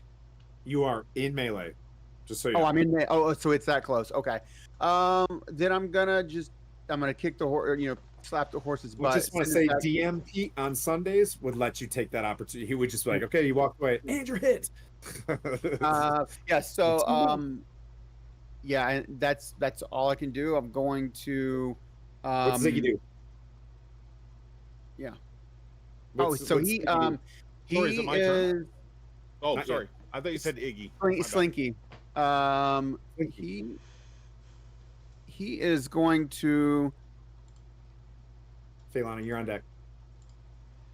he's gonna get ready for the help action, like for my next attack. So he's Okay. still invisible. He's just kind of like hovering there, and so Okay. that he's going to be ready to help me for my next attack. Okay, Phelan, you see him blast. You see this creature, and it's just like moving to attack him. Could be a super nice ghost. Could be, you know what I mean? Like, who knows? Might be a nice ghost. I highly doubt that. I'm going to Hey, hero. cast Chromatic Orb. Okay. Doesn't- Okay. And then since we're starting 2024 off, as we cast our first spell, first time we use it, we're gonna read our first spell. Does that make sense? Yes. Okay. So I hurl an orb of energy at a target within range. It's 90 feet. I can choose acid, cold, fire, lightning, poison, or thunder, Okay. and make a ranged spell attack. I Okay. hit it, it takes 3d8 damage. Go for it. If I roll the same numbers on 2 or more dice, it'll hop to a new target, and I get to roll another attack. Yep. All right. Fantastic. Okay. Okay. That is going to be Jesus Christ. 24 to hit. That hits. Okay, so rolling damage. Oh, okay, so that I rolled 2 number 1s. That's a total of 10 damage. Okay. On that one, 10 fire damage. 10 fire. Okay. And it's gonna hop to the second target. And do I have to go? Did you roll 8s? Is that what I'm saying? You got an 8 in there? No, I rolled 2 1s and an 8. Yeah, if you roll Okay. So double, the 8 takes it to the next guy. Got it. So what I'll say is, when you hit it with fire, the fire hit it, and you can see that the fire didn't like hit it completely. Like it wrapped around it. Some of the fire that when the orb hit in blue, some of the fire just like went around it. But some of the fire worked. Okay. Okay, so it's gonna attack it's going to move to the other Dementor looking ghost thing. I have to make another attack roll. That's gonna be an 18 to hit. It's And that is going to be 11 points of fire damage as well. okay. All right. Same thing. The orb moves to this one. The fire moves around it. It flies over to this other creature that is in front of Cervantes. So Cervantes, you're seeing this thing mimic you, and it gets hit with fire. Some of the fire stays with it and disincorporates it, but other fire just like flies right by it. I'll look around. Does everybody Imagine else? if half the chromatic orb hit it. Oh. So And then now it's the creature's turn, right? So I always like pick. I know you guys both roll 16s, but I always like let at least 2 people go, and then I want the baddies to get some action. So Mr. Brody, this creature will take a melee attack at you. Now I've got my Will Wheaton dice out, so we'll see what happens here. Oh, God. Oh, that'll do, donkey. 18 is yeah. I'm assuming it's 22 hits. Oh, absolutely. No. Okay, you will take 8 necrotic damage, Oh my god. and as you see this happen, Phelan, you see him and you feel Brody. You just begin trembling as you lose 1 point of strength. Okay. Cervantes. Well, as I see this, I didn't have any weapons out at this point because I was searching the wagon. Well, no, you're being attacked. I'm sorry. I'm sorry. The creature's moving towards you. I Oh, apologize. Yeah, yeah. So that's another 22 to hit. that hits. That's 5 necrotic damage. And you feel the same, like you just lost all the food you ate, and you feel just starving as you lose 2 points of your strength. Holy shit. These suckers suck. Um, and at this time, you feel this. You hear Vin just like reach over. You see him go, and he looks up at you and falls over, as from the body that you guys were touching, a line of a shadow comes out. You can look down and see that the shadow that you're messing with is attached to the third body off to the side. Like the shadow was waiting for someone to get into him, and you see Vin just fall over and collapse over top of this thing, and then he just goes completely white in front of you. Your turn, Cervantes. Uh.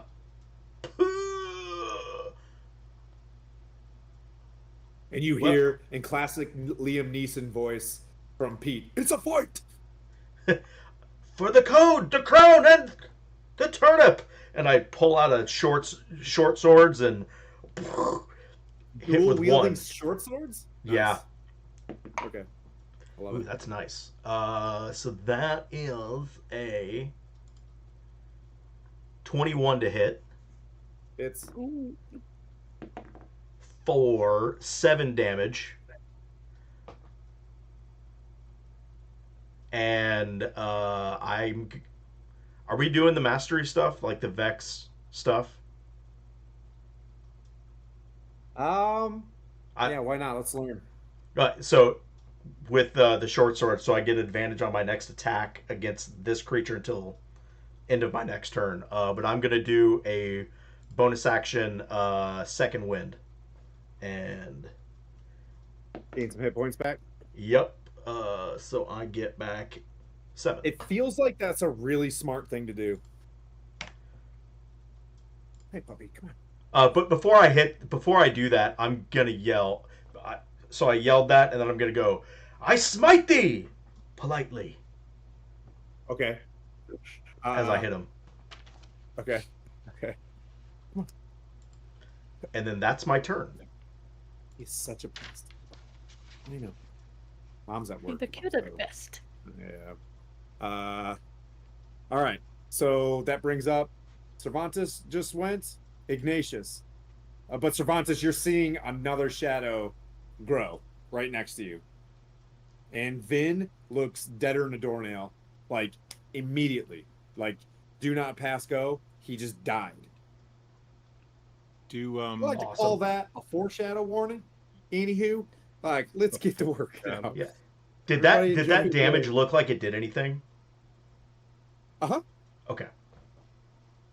yeah, I was gonna say before I do anything, people's weapons seem like they're landing for damage. The Jeremy knows that weapons are damaging, but Ignatius knows nothing right now because he's about 60 feet to the rear. Wait, no, you ran up. Did you not run up? No, not yet. No, you were in the back. Yeah. Okay, well, I gave you 60 feet for a dash.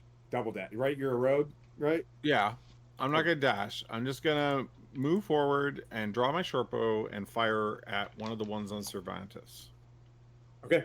Yeah, you see Cervantes messing with one, and like right almost like behind him, you see like another Dementor thing just slowly coming up. Okay. I'm gonna be like, I hope I don't hit him. And then I'm gonna shoot.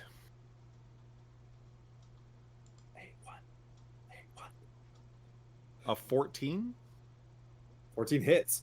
Boom. What are you shooting? short bow. Nice. Just cuts through the snow. You see the line, like think anime. You see just that that line of snow just ripping off this arrow as it's darting It's through. adjacent. Nearly misses Tabby, by the way. It's adjacent to Cervantes, so do I get sneak attack? Don't mind if you do. Go for it. Live I'll your take best it. life. These things are, yeah. You have it. Okay. Thank you so guys all that's- for the raids. And you hit? Oh, I rolled absolutely minimum damage.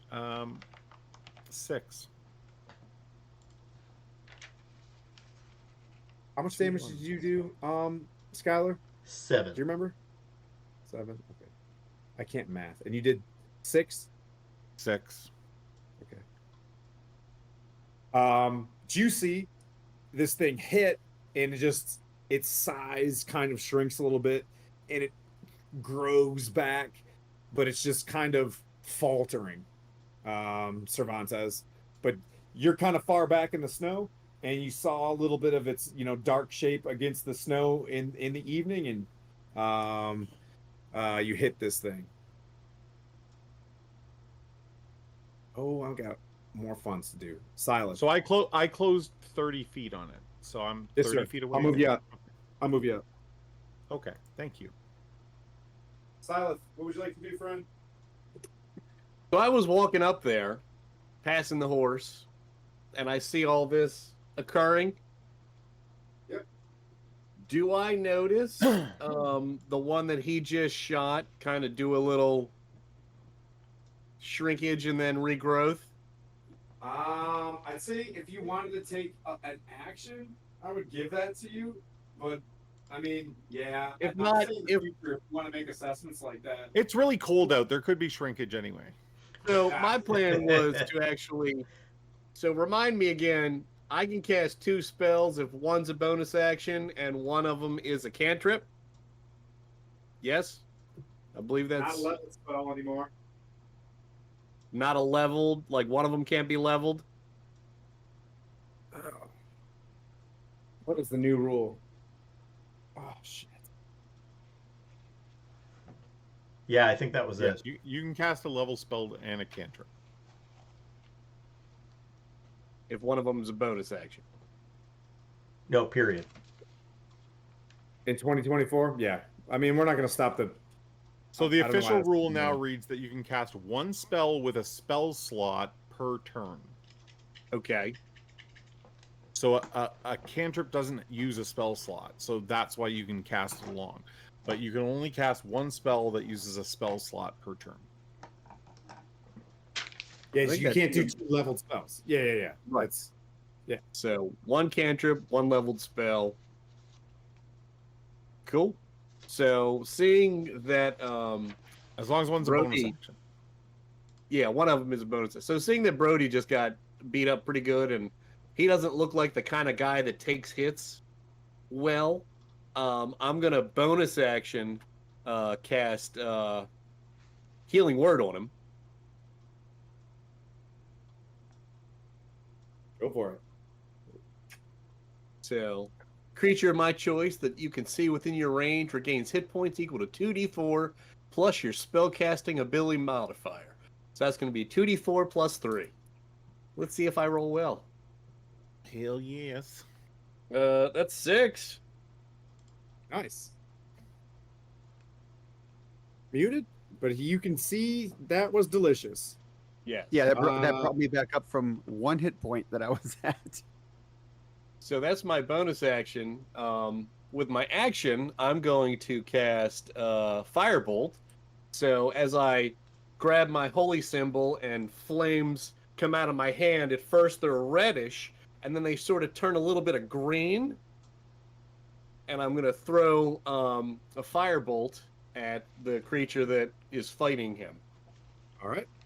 And on top of that, I'm going to use my lucky feature so that I have advantage on this as I'm grabbing my Timoran,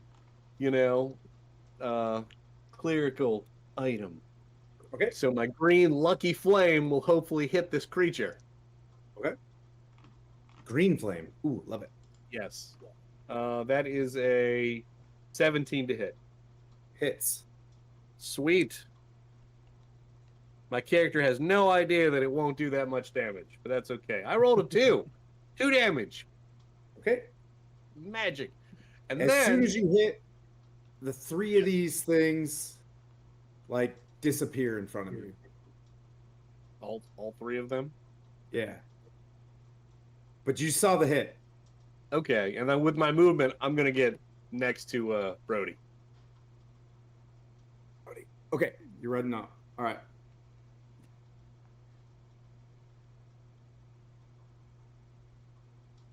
All right. Brody. You can't see it right now.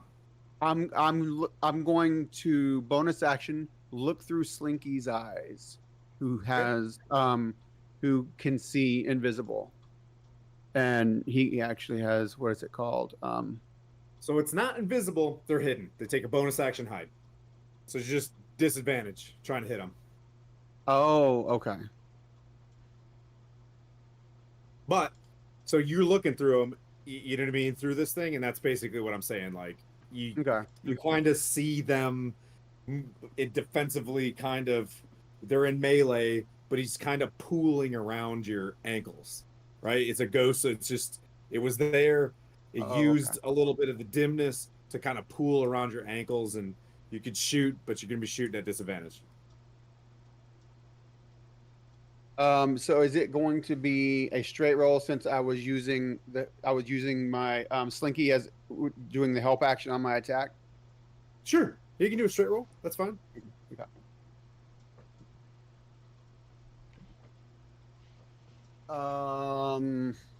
Between you 14. and Slinky, you can see. Huh? You said 14? Yeah. It. Okay. 10. 10 points of force damage. Force damage? Uh-huh. All right. As you see it with Slinky, it's like you're looking through both of your eyes at the same time, and you can see as it's trying to weave around your ankles and stuff, like you see a nice pool of it for a moment, like just kind of snaking through, and you're like, bam, you shoot him straight down in the legs. And Phelan, you can see this kind of as well, and you're like, what is he shooting at? As it's your turn, you know what I mean? Like you get the sense that it's gonna be hard to hit, like because it's still hidden. Can I see where Vin went down? Yeah, I'll throw him up there. He's off to the right.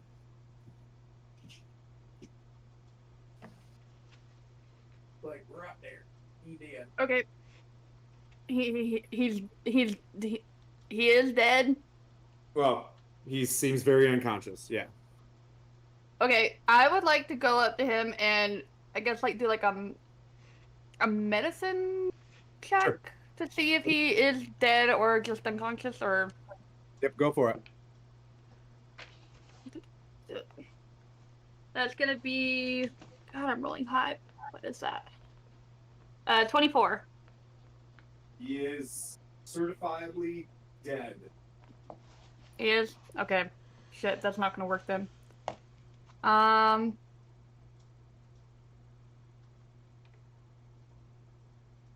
think that's just gonna be my turn. Okay. All right. Oh, because you checked. You did a medicine check. All right. Well, that brings up the baddies who are underneath your feet. Brody, but I'm going to give some love since Silith ran up there too. You know what I mean? I'll give you some love. All right. And that's 19 to hit. Man, these suckers are rolling good. Yeah, that hits. That's for Silith, who's muted. Oh, okay. Okay. I'm going to use my other luck point to give you disadvantage. I was going to say that. Okay. As I'm grabbing my holy symbol tightly. That's the lowest of the roll. Okay. Sorry. That's fine. So you did not Are pull you out your guys will weaken subtracting dice. also from your melees? Well, the only person that has a melee reduction right now is Cervantes. You're tracking your -2 strength? Okay. So that's 6 necrotic damage, sir. Ow. Oh, God. and you find yourself drop to a knee and kind of hobble yourself back up because you just lost 4 strength points.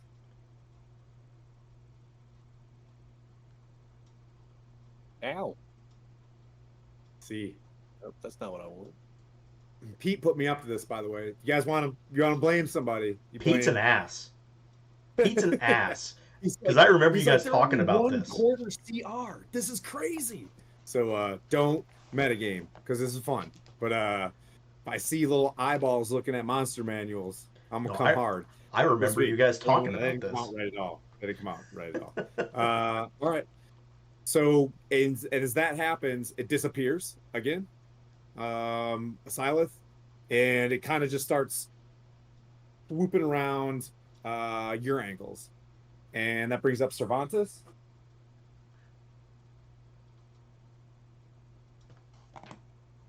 Ooh. I'm assuming an 8 doesn't hit you. It does As not. this thing kind of claws out you. Feilani, this other one, you know what I mean? Like makes this and swipes at you as you're trying to touch Vin. Like this is it gets really possessive of this dead body. That's part of your 24 medicine check. Is this thing looks very possessive of this body.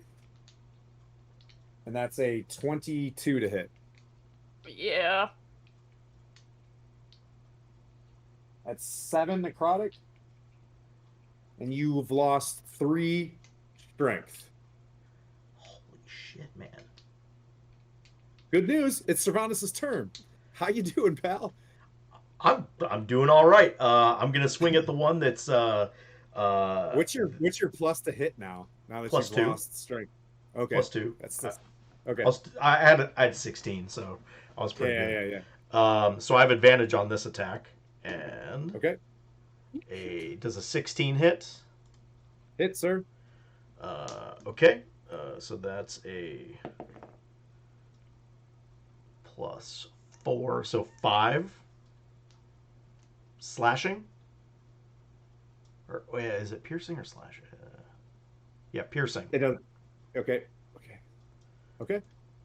Yep. As you puncture into this thing, you feel pressure. It's still there. Yep, it's still there. Then so using Vex advantage on my bonus action 2 weapon fighting. So that's a dirty 20 to hit. It's And 5. all right. Piercing. So you just with everything, give it everything you got. You just swing up with your other, and you half it, and it just dissipates. Congratulations, first kill of the campaign. Oh my god. I'll I'm say starting to do something this now. ridiculous. All the cool kids do this on camera. Like, I don't That's know. silly. It doesn't. Justice be done, and may it rhyme. As I turn towards the other one. All right. Okay. So that brings up Ignatius. You're bounding forward. You see one kind of rip. And you can't see the other one near that. Just like you see Feilani reel, but you can't. You just know there's something there. Basically, it's hidden. It's shooting at disadvantage. Sorry. So is it the one on the left of my screen that's the one that I shoot at with disadvantage? Oh, you're looking at the map. So they're all hidden right now. Oh, they're all hidden. This one is the one that's hidden and alive.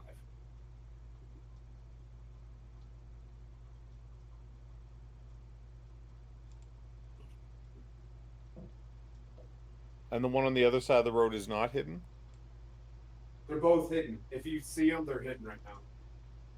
I can't just run over there and grab them. So they're hidden, but they're in that spot. Does that make sense? So you're shooting at disadvantage. I know it's wonky, but like.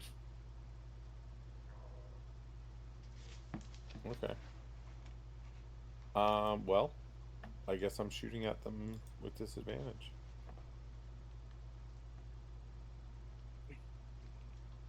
Let's do that. hell is going on, D&D Beyond? I'm just gonna roll real dice because I don't know what's happening here. You make me roll my own dice. Am I So using hidden it's correctly? 10 plus 6. So 16.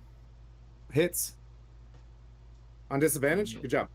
Yeah, like I got a 10 and a 12. So the 10, I took the 10 plus 6, 16, and then D6. Oh, not bad. 4 plus 4, 8. Okay. 8 piercing on. Yep.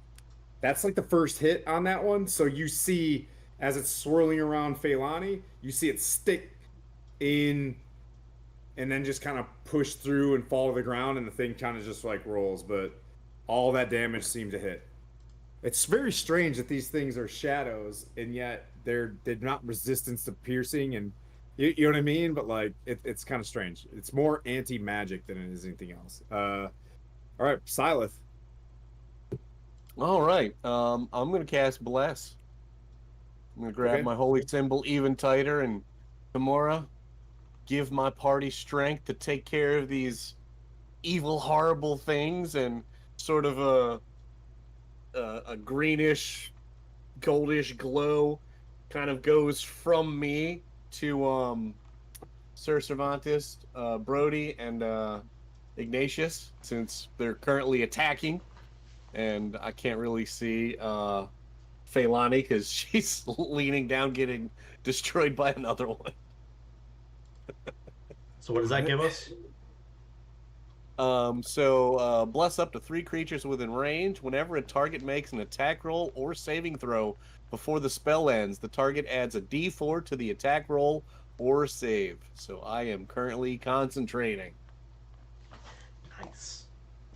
Add a D4, baby.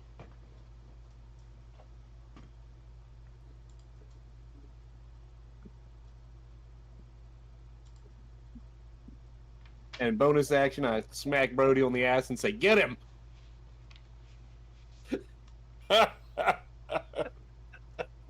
Sick 'em, boy. Sick 'em.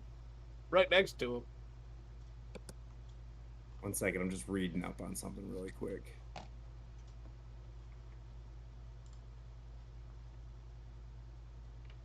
Okay, yeah. So you're right, Brody. They are invisible because they're hidden, right? Mhm. But to attack them, it's still disadvantage. That's Okay. I'm just kind of progressing it forward. So yes, you see them because they're invisible. So flat roll. Yeah, yeah, yeah. Okay. Through your dude. All right. Silith casts Bless. They seem to have disappeared, and it's back to you, Brody. You see it, through your, if you're still using aid, you see it kind of swirling. It's still in melee, but like preparing to attack Silith again. Like this thing is now like behind his back, hiding, right? Just for the movie sequence of it. So you Okay. can see it behind him. All right. I'm going to Eldritch Blast at it again. Blast. And with the D4, it's 16 plus 22. Hits. All right. And that is a 9 points of 9. force damage. All right, that's enough for that one. Yep. So you see it creeping up behind his head, and you just Silith, you probably are like squinting because it looks like he's gonna shoot you in the face with a bunch of venom, and it grazes over like your right shoulder, and this thing you can actually feel it like hit your back and just kind of dissipate and hit the ground and just kind of like misty boils underneath you, but that one seems to pass. That's why I smacked him in the ass to give Nice, him, dude. good That luck was to the do bless that. you needed. Love that interaction. You're just like, ooh, yeah, And, that's awesome. So I'm going to then tell Slinky to, I said, we're going after that other one next. And I point over where the other one is. Okay, Feilani, it is your turn. You see this thing. It hit you. It sapped your strength, and it is like you know that it's around the base of your feet, or is it Okay. swirling above your head now? It's It's somewhere in the darkness around you. Okay. I'm gonna attack it with my quarterstaff. Okay. And that's also a strength attack, so make sure you're reducing your strength on your modifier. Okay. Yep. Okay. Yep. You know how to do that. Okay, cool. Yep. It That only is makes an 8. to hit. Yeah. Oh no! Yeah. And you Figured. take a swipe at it, and now it's now your feet and not above your head. And the sole creature that is left will make its attack on Phelan. That is only a 15 to hit. That still hits. Oh no. I will more than likely be down. That is 6 necrotic. Yeah, I'm down. Unfortunately, Phelani, as your eyes close, the blur that you see on the faces becomes clearer as you can hear the laughter of you playing in the woods with a long lost friend as you pass away and are the first death in the party. Stand by one. So Cervantes. She dies from her hit points reaching 0. Cervantes. Go. Yes. Well, the one I see hitting her, or yeah, I'm just like, no, for Phelani, and go straight at it. Does a 13 hit? It's just disadvantage. That was a straight roll. Oh, okay. With a D4 too. Oh wait, was Oh, with a D4 even. Yeah, is that disadvantage? So because I hit it, well, disadvantage. Hidden. Plus Well, why'd that have to be 3. Coco? So, yeah, 13. They were both 13s. 13th. Okay. Um, Hits it. Roll damage. 4 plus 4. So 8 piercing. 8. Okay. And then I will, because I hit it, I get advantage this time, so a straight roll. And another 13. Hits. For another 9. No, sorry. No, nothing added on top of that. So just 5. So 5. Okay. All right. And that brings up Ignatius. I'm gonna ready my bow to shoot as soon as it attacks someone. It just attacks Phelan. I know, but when it attacks, it becomes unhidden, and then I'll get a clean shot at it before it can go back. That would be next turn. Yeah, but I'm readying my attack so that Okay. whenever it attacks, I'll shoot the arrow. Right. Does that make sense? Yep. Understood. And that brings up Silith. I'm going to do Firebolt again. Okay. At Disadvantage? disadvantage. Yeah. Okay. That is a 8 plus 5. 13 is the lower roll. 13 hits. Sweet. The other one would have been a 21 to hit, but that's okay. 21. And how much damage? 4 points of fire damage. My greenish Okay. fire, which does. Thing is looking in really rough shape. Brody. And you can see it, right? Visibly. Yep. I am going to.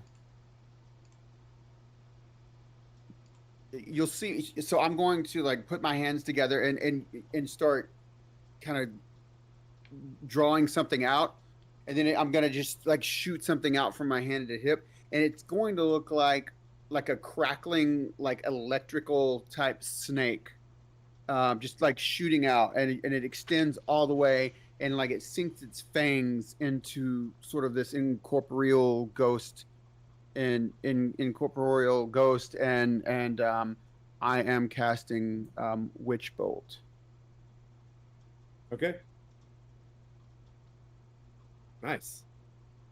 Which that's lightning damage, correct? Yes, it is. Okay. And that is 11 plus 3 is wait, which build is plus 6. So that's 17, 20, dirty 20. Okay. 30, 20, 30, 20, 30, 20. 2d12. 2d12. Good lord. That's awesome. 12. 12 points of lightning damage. All right.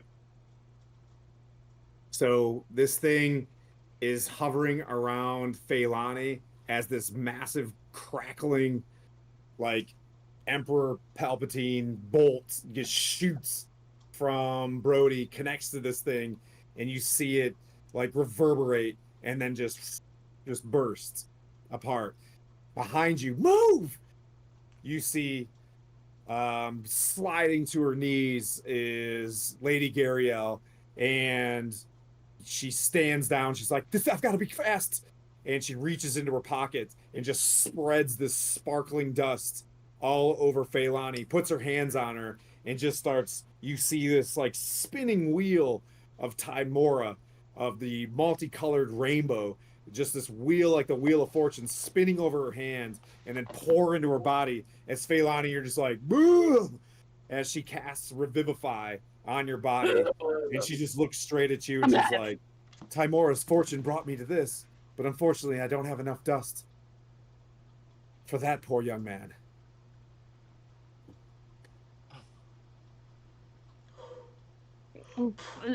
I thank you Yes, for all out of combat. Go ahead, Philani.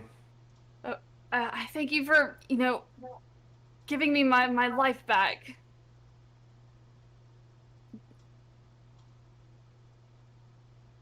And she just looks cold as she looks over, and she's no. Oh. And you see Pete laying there lifeless over one of the bodies. I was wondering where you were. Oh. And you see this, she looks at you with a little bit of anger.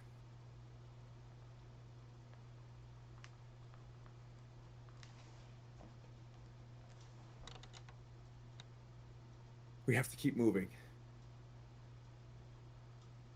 We have to keep moving. Put them in the carts. And she just goes over and she begins to drag Pete's I'm gonna body. go over and help her. I'm gonna go over and pick him up with my reduced strength. I don't know if we can get to Phandalin fast enough for them. This is terrible. She moves them into the cart, loads them up. Cervantes, what would you like to do? Is his shield laying on the ground? Mm. I'm gonna go pick it up and look at Sir Pete. I'm gonna pick up his shield and I'll protect this group. We will get to Phandalin. For I am Cervantes the Twice Blessed, and I will twice bless this group to get to Phandalin.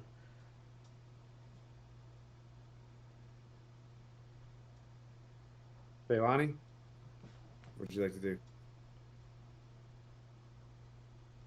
I would like to catch my breath.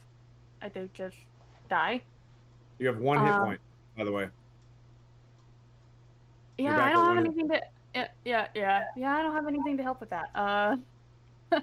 But I would like to also revisit the vision that I had when I died. Okay. Um, Yeah, the you're yep. go ahead. Go Yep. ahead. I'll pass that to you. I'll pass that to you so that you can have some Okay. things that you want to impart on some folks or not. But just for the epic of falling, I wanted to add that real quick as part of the, you know what I mean, like the side of that, Right. or the theatric side of it, I suppose. Um, you guys are moving, and the wagons are beginning to move as you can see Falcon come up. He finally getting up there. He couldn't hit anything. He's like, he just begins to start, you know, sobbing as well. Jamna runs up over top of Vin, and she just, starts dragging him. Halia comes up there as well, and she's like, ugh. And they start like moving him to put him into um, Gariel's cart. To see I'm Silas, gonna what would you like to do? Hang on, Brody. Silas, what would you like to do? I mean, I am weakened 4 points. I feel like I have the worst flu ever. I've Yep. got 3 hit points. I need to go sit down. Like I feel Yep. spent. Gariel's like, Oh, it's not far now. We have to book it. We can get out of this. We can get out of this swamp.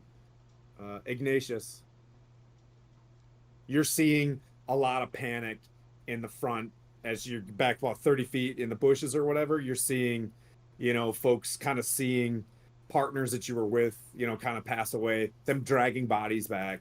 And you see your teammates like visibly exhausted from these touches, from these things. So I think you all lost strength, right? The four of you? Yeah. Yeah.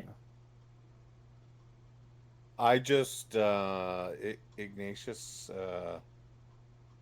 not really sure what to do. Just slinks away, Okay. makes his way back to one of the wagon that he was riding on. Okay. Avoids eye contact Yep. and crawls up into the wagon very quietly. The wagon is gone. There's the Vistani are gone. As you go back there, they're not there. The last vehicle is you know, Jamna and Halia are manhandling Vin and putting him in the back of their cart. They're Okay. struggling back there, and you can hop in with them. Well, his They shoulders don't slump. seem His they don't shoulders slump seem like yeah.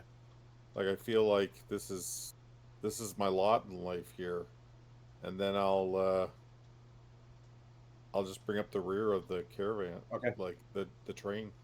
Yep. So you're back with so now Halia and Jamna are sitting there, and you're kind of sitting next to the body of Vin. I'll just keep walking.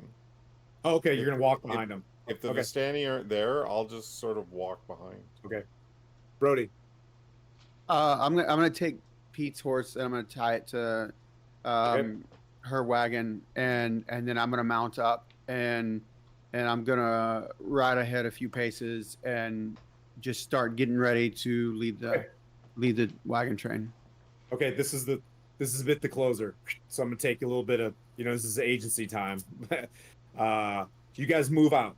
You guys are sitting in the back of the wagon, Feilani. You see Pete's lifeless body there. Lady Lariel is doing her best to be.